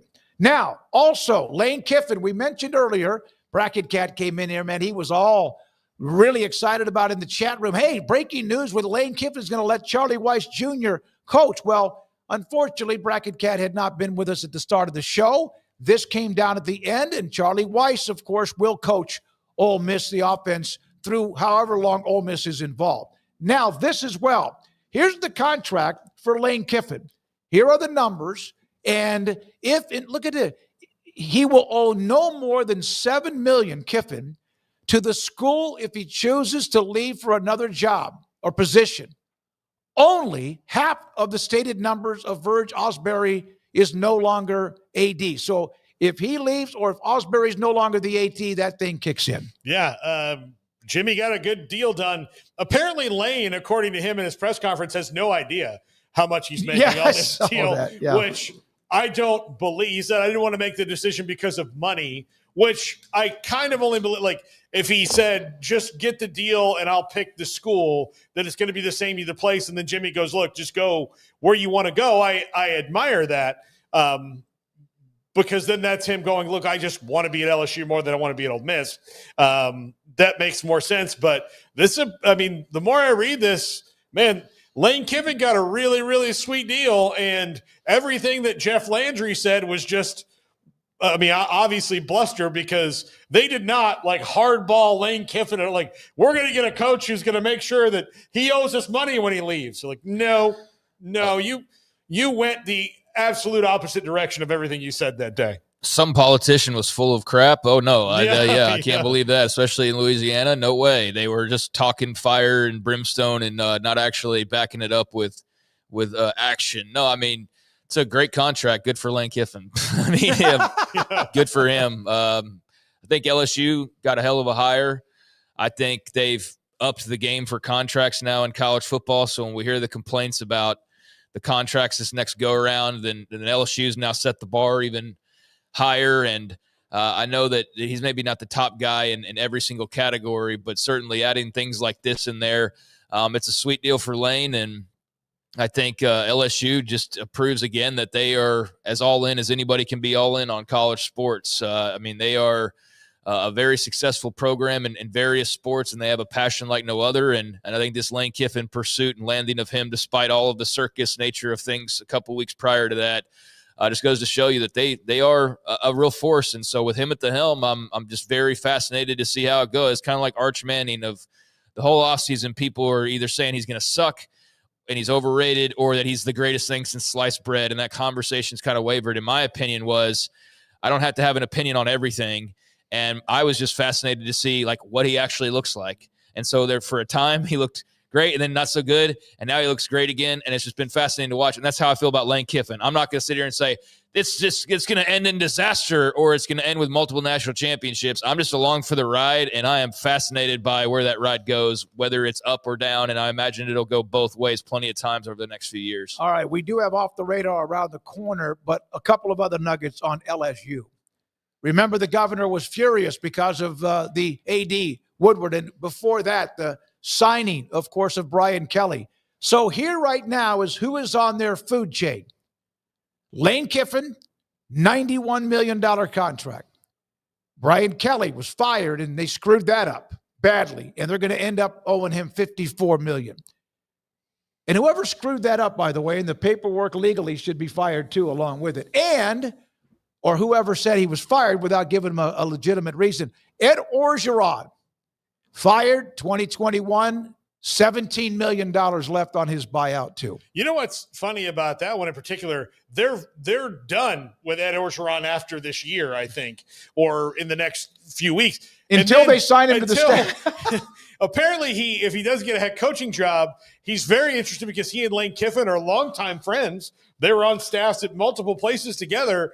That he might go back and be a position coach or something at LSU. So, hey, they pay you all this other money, and then as soon as they're done writing that last check, while it will be smaller, they're going to write you a new one. Yeah, that's like okay. And when we hear and listen, the money goes up. It's businesses all over the place that, man, we need more money. We don't have enough money. That is $163 million in buyout money one, to hire somebody, and two, to pay for the ones you've hired? Well, the reasons why people were questioning the money was, one, because they've had prominent people involved with LSU who have cheated money out of places, like the Children's Hospital joke that you've seen. And so you've seen those types of jokes that were being thrown their way when they seemingly didn't have enough money, and then miraculously they do have enough money. But the real reason why people didn't think they had money is because why else are you fighting Brian Kelly over this buyout when – I understand you'd fight him because you don't want to pay him all that money, but when you're pursuing a head coach, it looks really stupid to try to hold a guy over the fire and say the contract doesn't mean anything while trying to sign another guy to a contract and telling him, no, you can trust us. This means exactly what it says it means. So, like, that was the quandary there, is like, so you must not have the money if you're fighting him over this, because the other result is you're just not wanting to pay him, and that looks awful optically when you're trying to go sign a new head coach. So I don't think they thought that through all that well. And then they realized, well, let's just pay the guy and be done with it and go get Lane Kiffin. And they did. And then it worked, and they got done with it. But, yeah, I mean, they clearly have no shortage of money there and no shortage of passion. And that's why I think they are, you know, they've alluded to it. But I wonder if Nick Saban really didn't worry about what Alabama fans would think if he would say LSU's a better job. Like, maybe he doesn't think that, but I think that's the one job where if he was going to say somebody else in the SEC or somebody else nationally, like maybe he would say Ohio State or something, but it's clear he said his biggest regrets leaving LSU and not sticking that through and then going to the NFL. So he's got a legendary, I mean, he kickstarted this whole run they've been on since the early 2000s, really, where they've won multiple national titles and all of that. So he clearly was in Kiffin's ear, as were others. And this is arguably one of the greatest jobs in American sports, and they have the money, even though they don't always want to pay it out. So there we are with LSU just firing money left and right. And Paul, you mentioned this in a text to us about how Lane Kiffin and Kim Mulkey will reside on the same campus, and that ought to be fun. They'll be trolling each other on the way. It would be sweet and dandy early, but in the end, Lane is going to want football. It is at LSU, and then baseball probably too. Well, Kim, I will say this about Kim: she never complained about football when she was here, and she complained about a great many things all the time. She's a complainer; it's what she does. But I do think that this has the potential. She and Steve Smith, the baseball coach, did not get along. It was not. I'm not breaking a secret story here. They didn't get along. There was a lot of animosity towards one another. And Steve Smith has kind of the similar personality that Lane Kiffin does, where he's a smart ass for smart ass sake. And I really do. I like Smitty, but he does have that kind of way where he can rub people the wrong way. And so I do wonder if there is ever a situation where the trolling back and forth gets a little tense, because Lane is that way. I mean, he'll poke the bear because he wants to see how the bear will react. But that's going to be a lot of bluster in Baton Rouge. Yep. And again, big time money, as they do with football now, women's basketball, and then of course men's basketball too. Now, when we come back, Craig Smoak it off the radar. Around the corner, John McClain, and the big finish at the end with Paul's top 5, the wheel quizzes that we love, and we're now, I think, about 80% usually right against Andrew there. And then also the poll results. This is 365 Sports. Marco's Pizza lovers, get it. I called them. It was Sunday night. It was the last day of the month, and I always send out to all of our great sponsors invoices and what we have coming up the next month. And it's a 5 or 6 hour deal. And I do that myself because I want to keep up with exactly what we have that we have had sponsored, and also what's coming back inside. And I didn't have time to worry about cooking. And I love to cook. I called Marcos, they delivered. And when I called the phone, they're in the China Spring locations, the closest to where I live, off Lake Waco, the guy goes, Smokey. My number popped up. I've called them before. And sure enough, they were there about 45 minutes later after I ordered my pizza. Might have been sooner than that. And it was delicious. It's the thin crust with chicken, pepperoni, and Italian sausage. Marco's Pizza, Bob Mock, the owner of 5 locations in the Waco area, been in the pizza business all of his life. I loved, when I was younger, delivering pizzas and the fun of getting pizzas to someone on time, and also even learning how to cook them, make them, etc. Marco's Pizza lovers, get it. Automatic Chef is your local vending, office coffee, and micro market provider, delivering outstanding service to break rooms all over Central Texas for over 50 years. Automatic Chef brings the best products to your location at the best prices. With hundreds of choices in fresh food, coffee, snacks, and drinks, let Automatic Chef tailor a break room solution to your needs. Make break time great again with Automatic Chef. Automatic Chef Canteen, 6900 Imperial Drive in Waco, or online at automaticchef.com.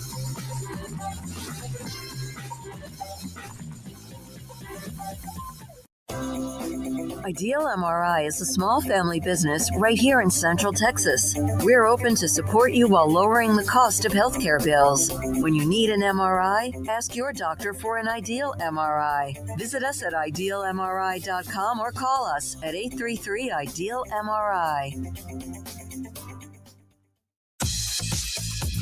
Baylor Scott & White Southwest Sports Medicine and Orthopedics, the team physicians for Baylor Athletics, diagnosing and treating all sports-related injuries, including concussions. These specialists also provide orthopedic services for athletes and non-athletes alike, whether it's knee or shoulder pain, a wrist injury, orthopedic spine care, and even an arthritis and total joint clinic. Trust the doctors Baylor Athletics trust. Baylor Scott & White Southwest Sports Medicine and Orthopedics wants to get you back in the game.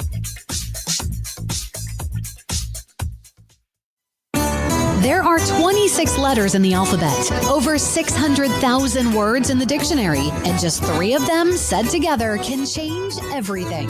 Let's order pizza. Those 3 words lead to dough made from scratch and 3 fresh signature cheeses that blanket golden crust in a heavenly melt on Marco's Pizza that'll blow your mind. So visit marcos.com to order and stop by Marco's Pizza in Belmead, China Spring, Woodway, and in Robinson. Marco's. Pizza lovers get it.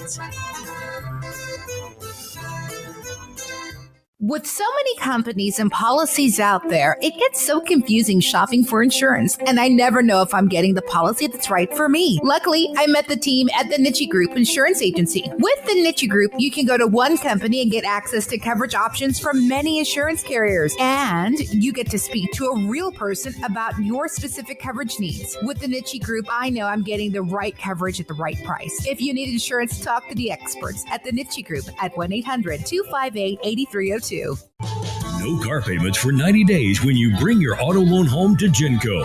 Get 4.79% for 48 months and make no payments until 2026. Plus, get entered to win 3 months of no car payments.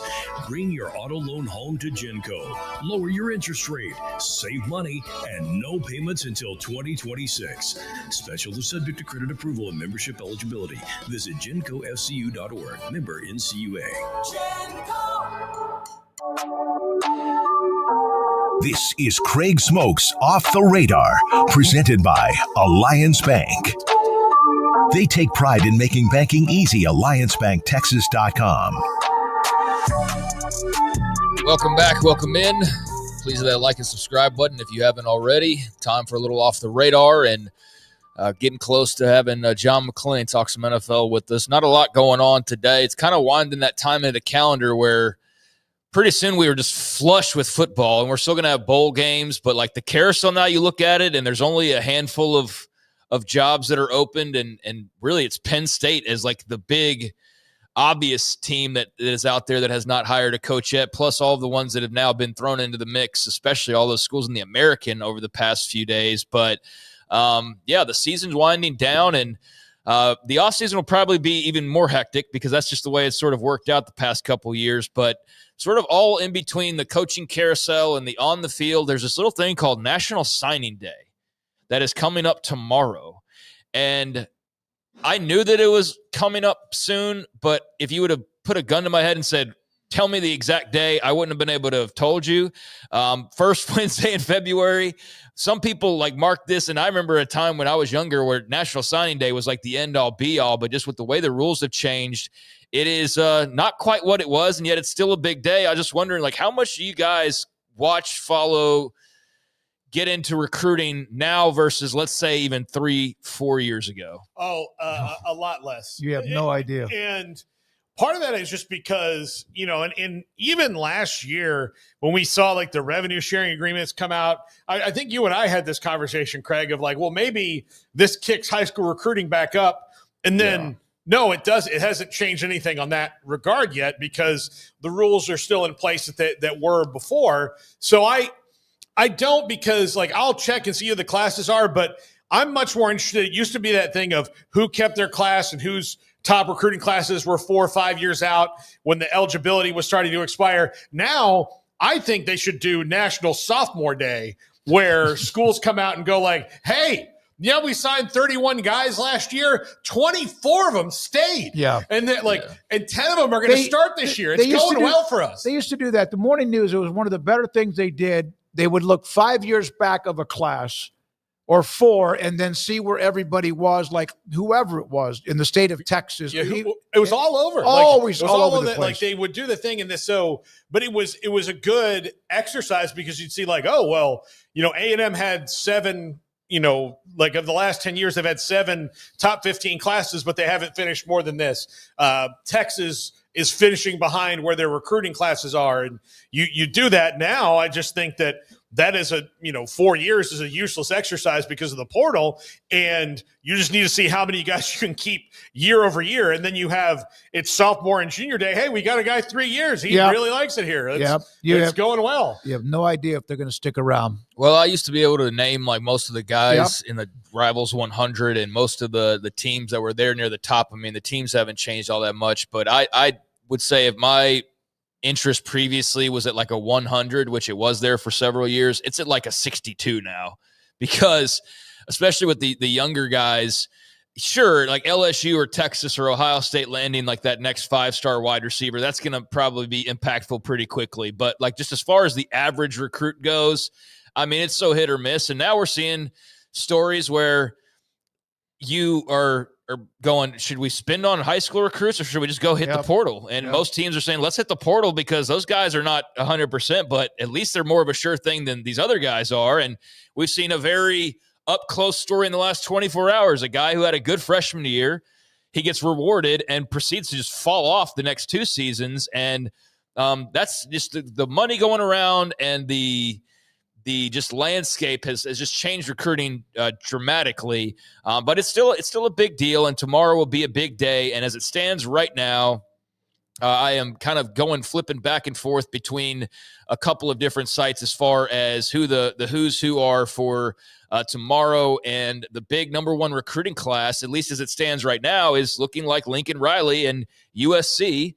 At least as of this moment, knowing there will be some decisions tomorrow, but looking like the number 1 recruiting class at this point. Now, there is a lot of movement again, and there will be some signing day surprises, but they have 1 5-star and tight end Mark Bowen, who's a top 25 player nationally, 24 stars, 13 3-stars. And I'm not going to go over all this, but Georgia, number 2, couple of 5 stars, 24 stars. Notre Dame at number 3. This is per Rivals. Oregon at 4, Ohio State at 5, Bama 6, Texas 7, Miami 8, A&M 9, and then Tennessee rounds out the top 10. I'll be interested to see LSU is just on the outside looking in if they make some movement with this lane hire and have some surprises on signing day. You've got Florida State at 14th overall. So on their way up. Just give him one more year. He's going to have all the talent that he needs. I'm interested to see what happens in the next week because they're about to hire a new GM, apparently, and maybe it's going to be an NFL guy. But, all right, let's see how many of these guys stay. Yeah. So Dellinger, that's kind of the thing, though. That's why I asked about the care factor because, it's like, are these guys going to be here in a year or two? And that's just sort of the way it works. Whereas you used to know, like, they're going to be here.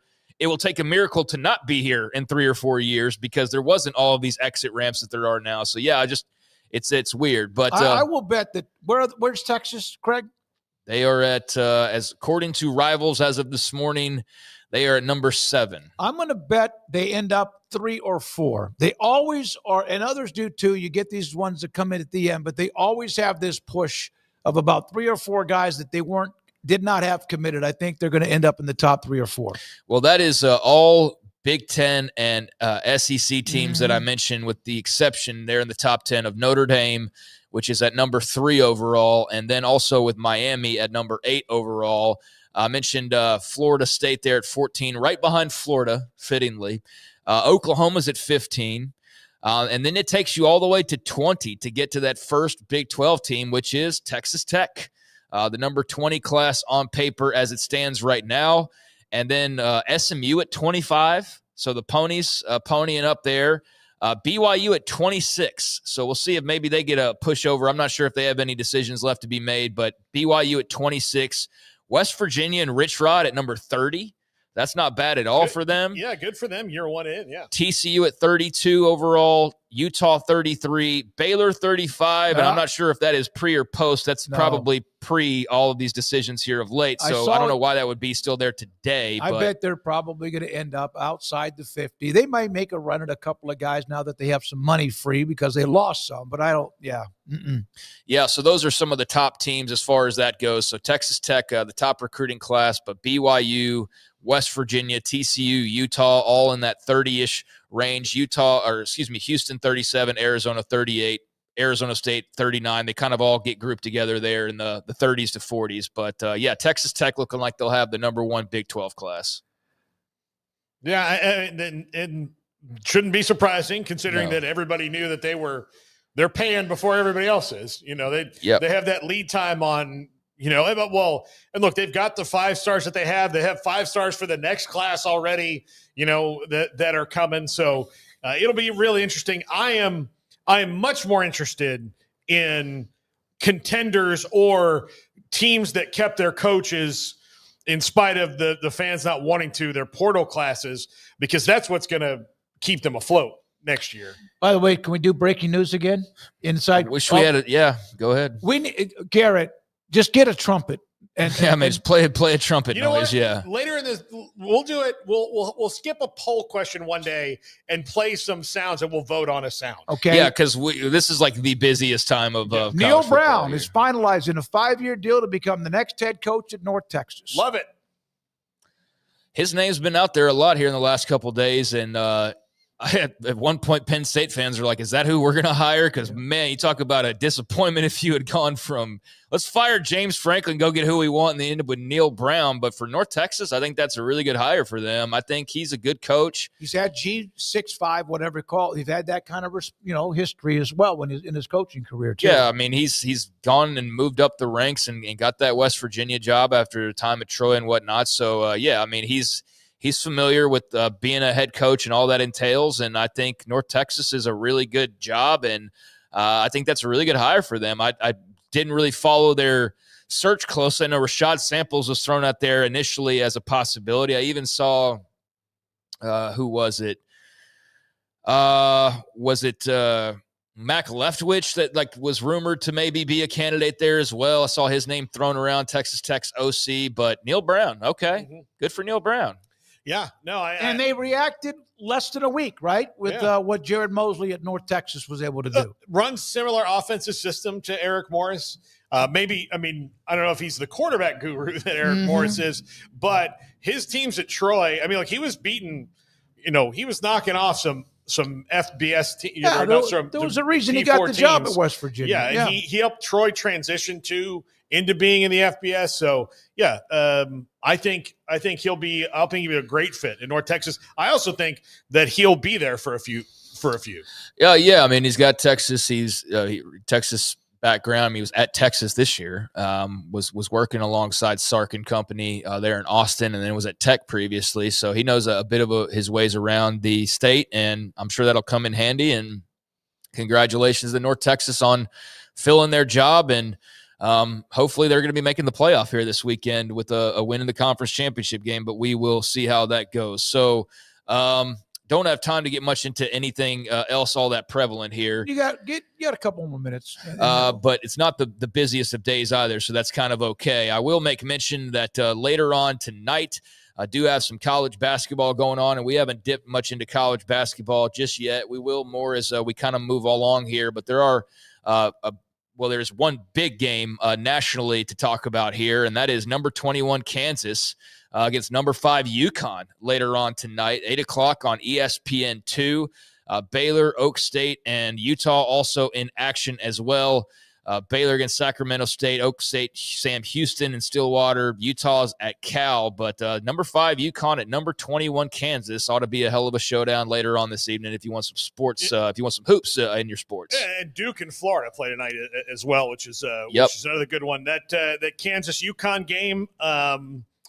Darren Peterson not going to play yet. He's still not back. He's just a pup. He's got to get out of the diapers. Bill Self says he's close. He's day-to-day.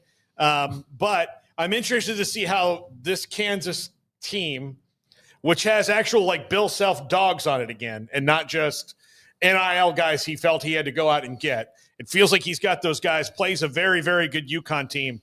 And we'll see. Bill Self does not usually lose these non-con home games.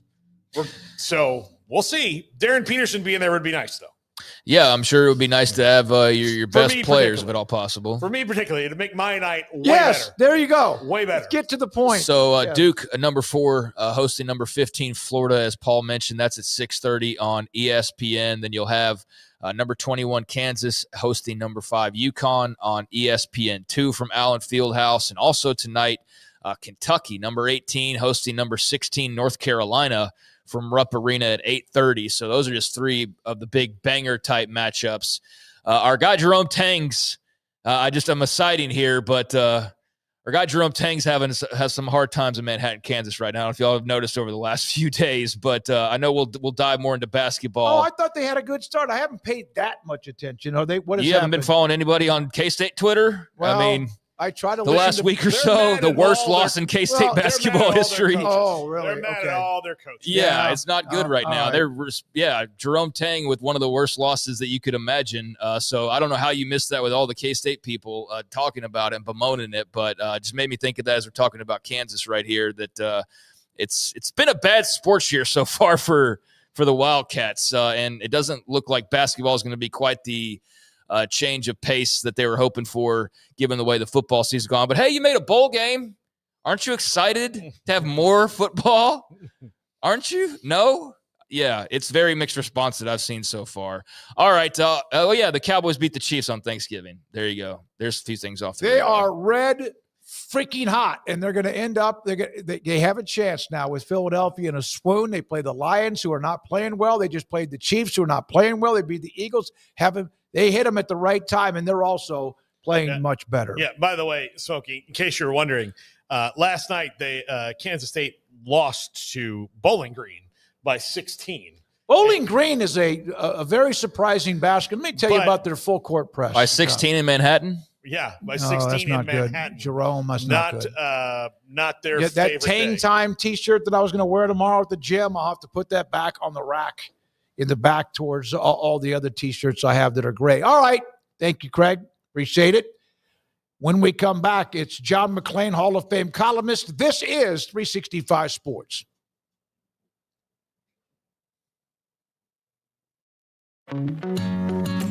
Established in 2007 and independently owned, Alliance Bank Central Texas is committed to helping families and businesses meet their financial goals. From their tellers to their board of directors, they know the importance of superior service and competitive products. Customers have confidence knowing that their financial needs are in good hands. It's your bank, Alliance Bank Central Texas, with 2 Waco locations, 4721 Bosque Boulevard and 191 Archway Drive on Highway 84, and at alliancebanktexas.com. Member FDIC, an equal housing lender.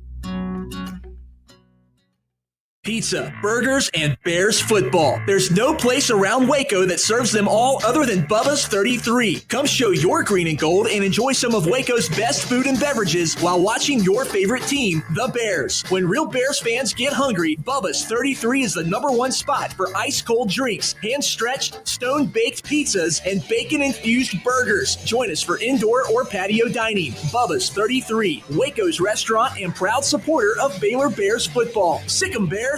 Have you heard of the new IRA? The new IRA, Insured Retirement Advantage, is a solution for high-income individuals and business owners who want to grow and protect their wealth without locking up capital or taking unnecessary risks. If you're an asset manager or a licensed insurance agent looking to provide your clients with guaranteed tax-free retirement income and legacy protection, the new IRA Insured Retirement Advantage is an option you need to know more about and is only available exclusively from North Star Funding Partners. For more information, go to northstarfundingpartners.com and tell them 365 Sports sent you. Ready to take your business to the next level? Carrion Solutions has got you covered. We deliver world-class IT consulting, including Quest On Demand and Migration Manager, M365 and Exchange migrations, Active Directory assessments, security hardening, and Windows Server upgrades. Our experts specialize in consulting, monitoring, support, and managed IT services. We promise vision, professionalism, and unbeatable value. Satisfaction guaranteed. If you're not happy, we make it right. Remember the name Carrion Solutions. For more info, email sales@carrionsolutions.com or visit carrionsolutions.com. That's CARRION solutions.com. Carrion Solutions, IT success guaranteed. This is Richard Carr, and it's hard to believe, but 2025 marks our 26th year in the car business. I want to thank you for your support over the last 26 years. As a locally owned business, our customers in Central Texas community are also friends and neighbors. If you haven't been by lately, I invite you to come in and experience our amazing lineup of Buick, GMC, and Cadillac vehicles. Our goal is to make you feel like more than just a customer, but as a valued neighbor. Let us show you why we are people you can count on at Richard Carr, Buick, GMC, Cadillac. Remember when you had a guy, someone who could fix anything? They're still out there at Batteries Plus. With their quick solutions and expert advice on batteries, key fobs, and phone repair, Batteries Plus will have you in and out and on your way in no time. Batteries Plus, the experts in charge. 5 o'clock hour, John McClain, Hall of Fame columnist with us on 365 Sports. John, thank you very much for your time.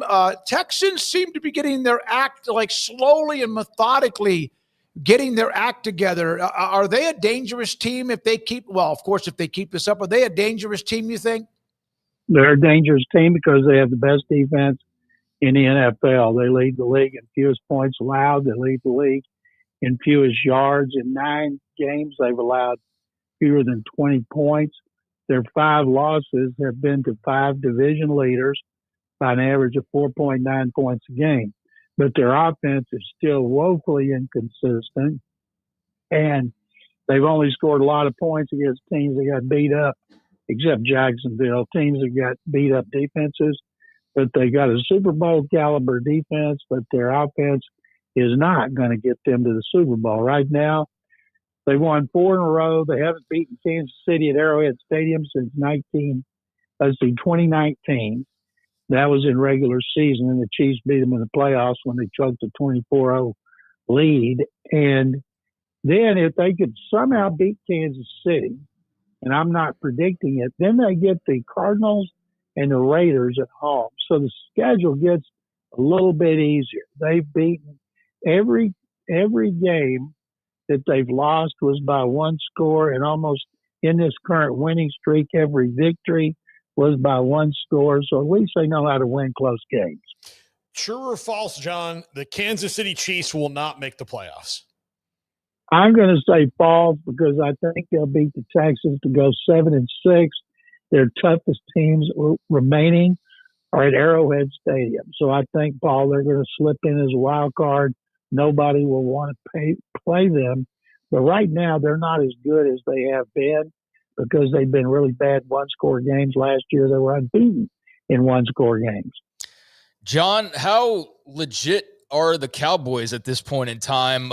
Seemed like you could kind of write them off, or that was the feeling, I guess, from the fan base. And now, I mean, after the big win over the Chiefs and just all that's moving in their direction, how are you feeling about them Cowboys? Greg, they're legit when they're playing at home. Now they got to prove they're legit playing on the road. Detroit is desperate, just as Dallas is. Cowboys offense is playing great. The defense is getting healthy, and the defense is playing very well. And when you have such balance on offense in which you can run the ball, if you average 100, 110 yards a game, that's good enough. It helps so much for the offense. And when you have the best the pair of receivers in the NFL, and Daniel, my mind's gone blank. George Pickens. Pickens is out playing CeeDee Lamb, and he's playing for a new contract, and they're going to try to sign him. And you give him $35 million a year, and you remember what a pain in the butt he was in the Steelers, and they couldn't wait to get rid of him. And you hope he's matured. But I'd put a lot of clauses in that contract. But they've got to bring him back because that offense is awesome. It won't surprise me if they go into Ford Field and win. But that would be 3 losses in a row, including 2 at home for the Lions. My preseason NFC Super Bowl pick. I don't think the Lions would lose, but if the Cowboys win, I will not be surprised. And if the Cowboys do win, we're going to have to take them seriously because they will prove that they can beat another really good team on the road as well as home. Well, and then also you have this stretch where they're in where they played Philadelphia and won in a game where they were down 21. Philly's kind of in a funk. Kansas City's in a funk. And now Detroit's in a funk. It's weird how and in the NFL, a 3-game winning streak at some point during the season is usually good enough for you to probably be a playoff team. But they're not back far from Philadelphia and split that series. Well, no, they actually lead it, right? No, they split it with them, with Philadelphia. Well, first of all, you pay a penalty for a slow start. Cowboys started slow. Texans started slow, 0-3. So when you get good and start to win, you still find yourself in a hole. And both these teams are in a hole. Good thing about the Texans is they're playing Kansas City Sunday night. Jacksonville and Indianapolis tied for first place, 1 game ahead of the Texans. Are playing the first of their 2 games, and they're playing in Jacksonville. I think the Jaguars are going to win, have sole possession of first place in the AFC South. The Texans play the Colts again, team they just beat in Indianapolis. And so the good teams are not through with each other. And so that's going to make for a great race. And the Cowboys, they could lose this one and bounce back and win the rest of their games, but they're hot. They're fun to watch. They're exciting, whether they're down 21-0 or they're blowing out somebody or beating the defending Super Bowl loser in Kansas City. But, Jerry Jones, he's got to be almost insufferable because he received so much criticism for all his moves. And now he looks pretty darn smart. And when you think about the upcoming draft, it has incredible depth for edge rushers. And that's what the Cowboys need. And I think they are in really good position as long as Dak Prescott stays healthy. But I don't know why anybody'd be surprised, because when he's been healthy or played almost every game, they won 12 games. Mm-hmm. And so we shouldn't. And he's not going to win the MVP award, but man, he's done a tremendous job.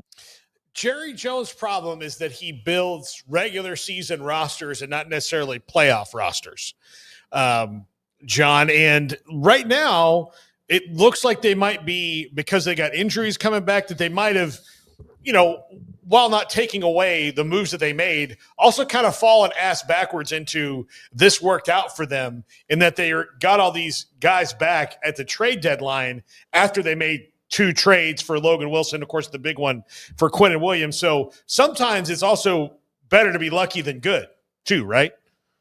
Right. I don't understand why Cincinnati, a team that needs defense, traded Wilson. At the time, it kind of went under the radar and turned out to be a really good move. That general manager for the Cowboys is one shrewd SOB. Mm-hmm. And then the Micah Parsons, that thing's it's turning out good. They're going to get a guy that they'll have on a rookie contract for at least 3 years in the draft, assuming that general manager still makes all the shrewd moves. So it's an exciting time in Cowboy Kingdom for everybody around the country. And I think it's much more interesting when teams like Dallas, San Francisco, the Giants, when those teams are good, there seems to be more interest. And of course, the Giants are awful. We're overlooking the other great race, and that's for the first pick. Titans are leading, but close behind are the Giants, the Saints, the Raiders. Those teams have 2 wins, and they are god awful. And if you're the Titans and you have your quarterback, you want a team that wants to trade for Fernando Mendoza really bad, depending on who else comes out. And you can get multiple picks over 2 years that will help you rebuild quicker if you have the right people and the right coaches. And there's no guarantee they do, but that's going to be a very interesting race as the losers jockey for position to get the higher pick. So, John, you went to Baylor University, and we've talked to you about many things. We always do. You always ended up with the Sick'em Bears, but they, as we discussed last week, retained Dave Aranda. And a part of the statement from Dr. Livingstone was also to try to help keep together their signing class, and they lost two of their best players this weekend, both local guys, too. That also stings. When you're texting your buddies or former classmates or friends that are Baylor fans, what is the overwhelming feeling right now? The overwhelming feeling is that Aranda should send Mac Rhodes a nice Christmas basket because Mac has helped Aranda keep his job for a year. And as I've told you, and I think you were too, I wanted Eric Morris, I wanted Drew Mestemaker. Now they're all going to end up at Oklahoma State, and Baylor's going to regret it. I saw the interview. It was on Sitake Sports. Was that in the Trib first? That was that was last midweek last week. Zach Smith of the Waco Zach Trib. Smith. Yeah. Okay. And Zach did a great job. And I thought her interview was great. As a Baylor fan, she answered every question I wanted. She was very honest about trying to get people back in Dave's corner and understanding, reading between the lines. If we'd had an AD, he'd be gone. But she said all the right things that you should say as a president. I'm so impressed with what she said. Now, it doesn't mean she believes it all, but you have to say that. And the fact you can't rush an AD. You ask all my friends, well, we understand why she said what she said. Now, if she's trying to motivate the team to win, that backfired. And you should never make a decision on a coach based on who you have committed. You should base the coach on who's got the best chance to win, because if you win, players will want to play for you. And it's not surprising guys are bailing. More guys will bail. Players are going to hit the transfer. Think about the portal, all the players they had coming back this season. And as somebody that had a suite at the Kinder Texas Bowl and was so fired up, even though they lost to LSU about this season, that's why it was so disappointing. We all were so excited about it. But they've got to do everything they can to get a legitimate AD who has been an AD, who has hired coach, at least one coach. Get that guy in here, let him evaluate everybody next season. Aranda will be a dead man walking. Everybody will know it. Then next year you move on unless he finds a quarterback and they shock everybody and have a good season, which I'd love to see. I want Baylor to win. But right now, people are really down. And when I think about trying to get interest next season, with fans coming out to the stadium, watching the game on TV Saturday in the crowd, I asked a friend of mine, count the fans and tell me at halftime how many there are. And it was embarrassing. But, that's what happened. Mac left them in the worst possible position. All right. So, I had somebody ask me to ask you. You used to give movie reviews or recommendations. Is that right? Retired stockbroker just asked that in the chat, and then we'll let you go. Yeah, what do you want to ask me about? He goes, if he's been going to any movies, any particular movie recommendation that you give on 610 Radio in Houston? Oh, gosh, I used to do that all the time. Nobody asks anymore. If they do, I see a lot of movies. I see a lot of them online now because it's so easy. And I have not seen one that I thought was great. There's been some I've been disappointed about, but I spend more when the Super Bowl's over. That's when I'll watch 5 or 6 movies a week. Thank you, buddy. Appreciate your time. Thank you, guys. Sic'em Bears. John McClain, Hall of Fame columnist, with us Tuesdays in the 5 o'clock hour, which then leads to what we have coming up next, which is, remember, we're doing Pick'em this week. A lot of all the conference championship games and even a couple of FCS games for you to win that North Star Funding Partners $100 Visa gift card. So that carries into this week. Coming up, Paul Catalina and his top 5. What I love most about playing basketball is the competition. I really just like being shifty, mastering hesitation moves, changing direction, building chemistry with new teammates. If you're not having fun while you're playing, it's no point in playing the game. You know what to do. Escape Basic. Pair of Thieves quick dry underwear. It wicks away sweat and helps keep you dry. You looking forward to fishing season? The game-winning play right here in my hand. The spices dancing on my taste buds. The crispness is unreal. The crunch giving away to that tender, succulent meat. The magical wood-fired flavor from the Pit Boss. It's like a celebration of barbecue in my mouth. A touchdown of taste. A championship of flavor. It's a symphony of taste and texture. Touchdown! The ultimate game day feast. Only on Pit Boss. At Prime Putt, we obsessed over every little detail, working with experts to innovate something as simple as a putting mat. We focused on the things that mattered most to golfers, wanting to lower their scores, perfect feedback, developing good form, lifetime durability. Prime Putt is a mat that will perform perfectly and last forever. PrimePutt.com.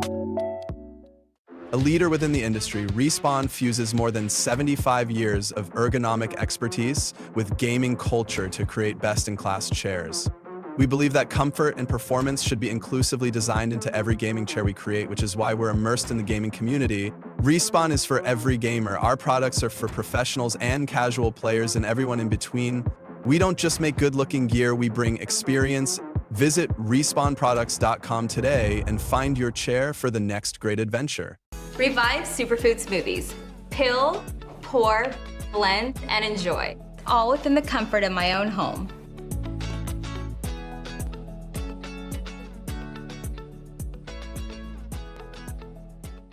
Revive Superfood Smoothies. Peel, blend, and enjoy. Fast and easy, and I'm out the door.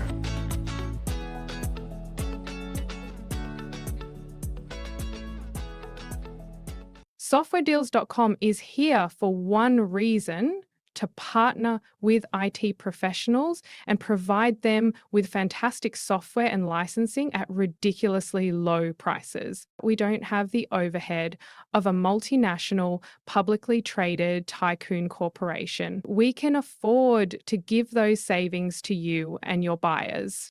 We know the struggles of small businesses and what it takes to stay afloat in a competitive marketplace. This is Paul Catalina's Top 5. Welcome into Paul Catalina's Top 5, brought to you by Flag and Anthem. Go to flagandanthem.com. Use our promo code 365sports. It's the holiday season with all the doodly-doo and dickory-dock. And don't forget to hang up your sock, because he'll be coming down the chimney now. And when he does, wouldn't it be nice to have some Flag and Anthem there? 365 Sports. That's the promo code at flagandanthem.com. We're going to keep grading hires. We did it yesterday. We're going to continue today. Let's go to Ole Miss and Pete Golding at number 5, B-. I actually think Pete Golding might wind up being a pretty good head coach, but when you lose Lane Kiffin and then there's not really a search, you elevate the defensive coordinator, it can make everything feel chaotic, and it makes the Ole Miss fans feel like, okay, well, we went and got Lane Kiffin before. That was really kind of innovative, and he did a lot for the program. We're just elevating the defensive coordinator now. Hopefully that works out, and hopefully Pete Golding can recruit to the level that Ole Miss was recruiting, and they still back him the way that they were backing Lane Kiffin. As a matter of fact, this is more on the Ole Miss leadership than it is on Pete Golding, because Pete Golding's going to coach. He's a really good defensive coordinator, and he has a ton of potential to be a good head coach. But he has not been a head coach at the SEC level. He's ready to go, clearly, because he's the Ole Miss coach going forward, but there wasn't a search. This is all a lot of drama, and it feels like this was the path of least resistance for them, and maybe that's what you have to do in this cycle. So I'm going to give it a B-, but to be able to retain a very talented roster, or big chunks of it, and keep it from just following Lane Kiffin out the door, I do think this is probably their best move to go hire Pete Golding. It's just there's a lot of unanswered questions that go all around it. Number 4, Tavita Pritchard at Stanford. This is a C+ for me right now. Not been a head coach, and he's the quarterback's coach in Washington right now. He's worked with Jaden Daniels and done a good job there, although Jaden's been hurt for most of this season. He was Andrew Luck's backup at Stanford when he was the quarterback there. Andrew Luck has had this opportunity to think about coaches for a very long time. longer than most because the job opened up in the spring. So he's thought about it. Now, look, he has decided to bring in somebody that he knows he already works well with and trusts in Tavita Pritchard. And I think that is good. But it feels to me like he didn't really work that hard on it. He kind of zeroed in on a guy and went there. And if that works out, that's great. If not, he's going to have to maybe go a little bit deeper the next time around. What I do know, though, and what will elevate this grade to an A if they start winning, is that nobody has appeared to care about the Stanford program as much as Andrew Luck has in the last 6 months. Like, there's been absolute care and all of that given to it. So if Tavita Pritchard's the guy, then Tavita Pritchard's the guy, because Andrew Luck cared. This is not a stepping stone job for him. He's not trying to be the GM of the Broncos or something like that down the line. Andrew Luck really has, wrapped his arms around his alma mater and wants to make them great. And I think that that's awesome. And if Tavita Pritchard's the guy, then go for it. But C+ until proven otherwise right now. Number 3, Jim Mora Jr. at Colorado State. B, could they have gotten a younger, maybe more innovative coach than Jim Mora Jr.? Yes. But he just had 2 back-to-back winning seasons, 9-win seasons at UConn. One of only 2 major independents. The other one, of course, is Notre Dame. And no one really goes to UConn football games. It's almost a fool's errand to take that job, which is why I think Brian Kelly's perfect for it. But UConn football is winning and getting noticed because of Jim Mora Jr. And Colorado State is an upgrade as they head into the new Pac-12. That's a good hire for them. He was a coach in the old Pac-12, so might as well be a coach in the new one. I think it's a B hire. Could be better, but I think this is a smart move by Colorado State, getting somebody with experience like Jim Mora Jr., who just did a fantastic job at UConn. UConn is everybody's homecoming game. The SEC wants to schedule them in week 14. That's where UConn is until Jim Mora Jr. wins 9 games. And nope, no. We don't want to make that mistake. Number 2, James Franklin at Virginia Tech. This is an A hire. Biggest name on the market, has a ton of wins, just hasn't finished. Well, it'll be easier to do it in the ACC, which is a bleepity bleeping bleep bleep bleep bleep bleep mess. I would say one curse word about how messy the ACC is, but I couldn't stop. And then we probably couldn't distribute this video the way that we would. And Andrew would be mad at me because we'd have to put all these warnings on it about all the language I want to use about how much of a mess the ACC is. But if you have good leadership, like James Franklin is a good leader, now he can be a little bit much, but if he adjusts what he is, I think this can work out well for Virginia Tech. I think it's an A hire. He clearly wants to be there and he wants to prove something, so I think that's good. And number 1, Pat Fitzgerald at Michigan State. Jonathan Smith, look, if you watched these top 5 2 years ago when he got that job, I was all about Jonathan Smith. I think he's still a really good coach. I think he needs to maybe readjust. Look, Coastal Carolina is open. Go to Coastal. Win there. They love football. It's beautiful. Get your name back in the cycle and get a big job that maybe is a better fit for you than Michigan State. Pat Fitzgerald is a Big Ten guy through and through to the bone. Absolutely to the bone. And so that's why this is a good hire for Michigan State. Now, once again, with Michigan State, he does not come without his share of controversy, being fired at Northwestern because of the hazing scandal. Now, it was proven he had no knowledge of that, but I will once again contend that you could also fire a guy for having no knowledge of a terrible hazing scandal going on in your locker room because he's not plugged in enough to your locker room. So I think it's termination worthy, depending on the details that maybe we don't have. All that being said, he was cleared. He didn't know anything about it. He's been a fantastic coach. He's a hard ass. He's a hard ass's hard ass. He is absolutely Big Ten football. And that's what Michigan State needs right now. They need some Big Ten juice inside their program. Pat Fitzgerald brings that. I'm not sure how much of an innovator he is and how he'll keep up with the newer trends, but I do think that for stability's sake, this is a really good hire to point Michigan State back in the right direction, because it's been a mess since the end of Mark D'Antonio, aside from 1 year And then that coach got fired for being just a total idiot. So, one thing I know about Pat Fitzgerald, he's no dummy. He's a very brilliant guy. He's a very good football coach. And that's really all Michigan State needs right now. We'll see how he builds out his staff and, once again, how the university supports him. All that is the key factors in all of these coaches. We'll probably have some more coaching hires to grade later in the week, but now, wheel time. Isn't that just beautiful? The sound of the wheel. Okay. Which play from today or the past truly defines what college football is all about? So your favorite, like when you think of college football, what play do you think of? I think Chris Davis and the kick six. Yeah, it's unbelievable. And watching that game on Saturday night, they showed it a bunch. My buddy Eric Horton, he can't stop talking about it. He's an Auburn fan. That was miraculous. The game, the tense, the rivalry, and it beat Saban, and man, that was special. I know this is old school, but I don't care. Doug Flutie in the Hail Mary, Boston College to beat Miami, which also helped them win the Heisman trophies. One that for whatever reason, no matter even plays that I like better for other reasons, that's the one that I think of quite a bit.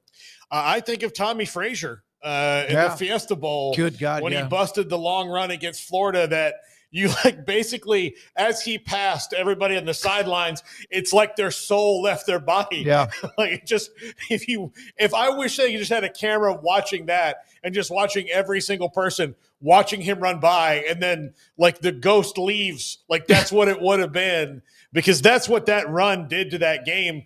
Because going in, you knew Nebraska was probably a better team overall, but if you were grading something, Nebraska would have had an A, Florida would have had an A minus, and it looked like it was A, C plus all that whole game.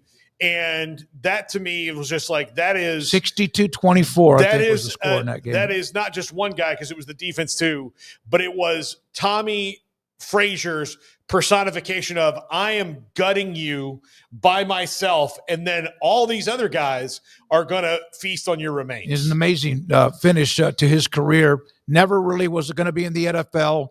Unbelievable player when it comes to the soul of that football team. No question about it. All right, here we go. Trivia questions. What do we have? First, in which decade is American football considered to have officially entered the modern era? The 1910s, the 1930s, the 1950s, or the 1970s? Define modern era. Well, I mean, that's the question. That's the question. You're trying to end around it here, Smokey. I'm going to say that the 30s. When did Red Grange and all that happen? And that was before the 30s. Okay, I think that was probably around the 30s. I'm going to say the 30s, because that's when you start thinking about, because Sid Luckman was a little bit before the 50s, and we still talk about him when we talk about modern records. So I'm going to say the 30s. I think it was well established, even though that TV game, what was it, the Giants and maybe the Browns or whatever it was the thing that just kind of put it over the edge. But Craig, you got one? I don't think the 30s. I mean, there wasn't even Super Bowls being played then, so I don't know how it could be modern era. So when did they were in the 50s? But really, there weren't Super Bowls until the 68 or whatever it was, 67. So that's where I'm going with this, is that I 70s. think that as far as the modern NFL game, Super Bowls, AFL, NFL, the merger, that's all later on. So I think that's 1970s. Because that's what we know now. 50s and all of that. I mean, there's two different leagues. There's no Super Bowl. That's not modern at all. So that's how I'm looking at it. Okay. Then let's go with the 70s. All right. 1930s. You know what? Yeah. Sometimes age is not bad. I thought this because they still talk about records and they compare it to then, even though it's totally a different thing, like you said, Craig. I let you talk me out of it. Yeah, I mean, my bad. I was wrong on that. But yeah, I just think of modern differently, I suppose, because it's not at all the same game that it was then. the league or any of that. So, yeah, I was wrong there. Chicago Stadium game introduced hash marks, allowed forward passes. So there you go. There's the modern. How do you say that? Era. Modernity. Isn't that a word? Yeah. But yeah, behind the line of scrimmage, moved the goalpost back to the goal line, setting the foundation for the modern style of play. This game was the first indoor championship since 2002 and helped transform football into the faster, more strategic game fans know today. So, all right. So 1930s is what I thought, but I wasn't positive enough to argue for it. Yeah, we really have to have more backbone. No. Craig's intimidating, though. Well, when he locks in, he's the dragon. He's very intimidating. All right. Okay. O.J. Simpson's police chase family interrupted the broadcast of which NBA Finals? The graphics are priceless. I don't want to make fun of what was a murder or two. This was in 94? I want to think it was. I want to think it was 92 or 3. I was doing a remote at the Sportster in the French Quarter in Tyler with my great friend Bill Coates. We're sitting there watching the television coverage as we're hosting a show, and we really just couldn't keep our eyes off what was going on. I remember the verdict was when I was a sophomore in high school, because I remember very clearly walking out of chemistry class and seeing a guy I played football with, very excited that OJ was free. And I was like, oh, you and I are different.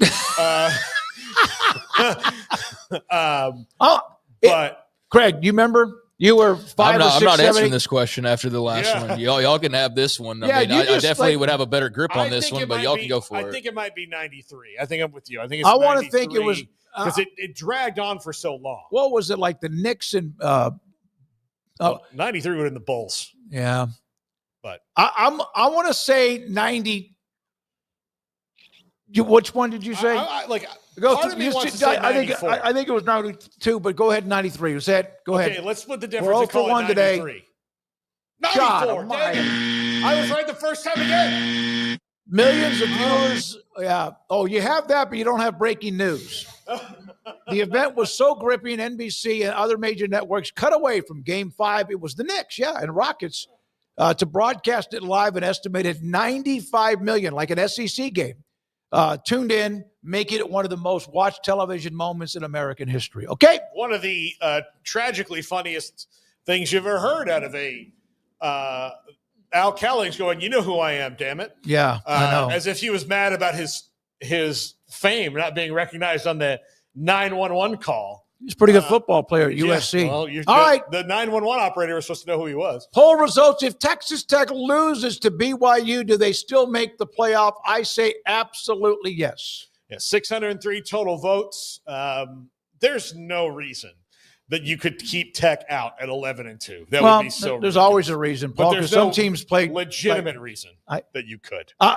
The deal is, and Dave Bartu tomorrow at 4, if you're locked into the playoff, even if you lose your conference championship game, now Alabama's got to be careful, among a couple of others, that unless you're beat 50-0, like you're in, no matter what.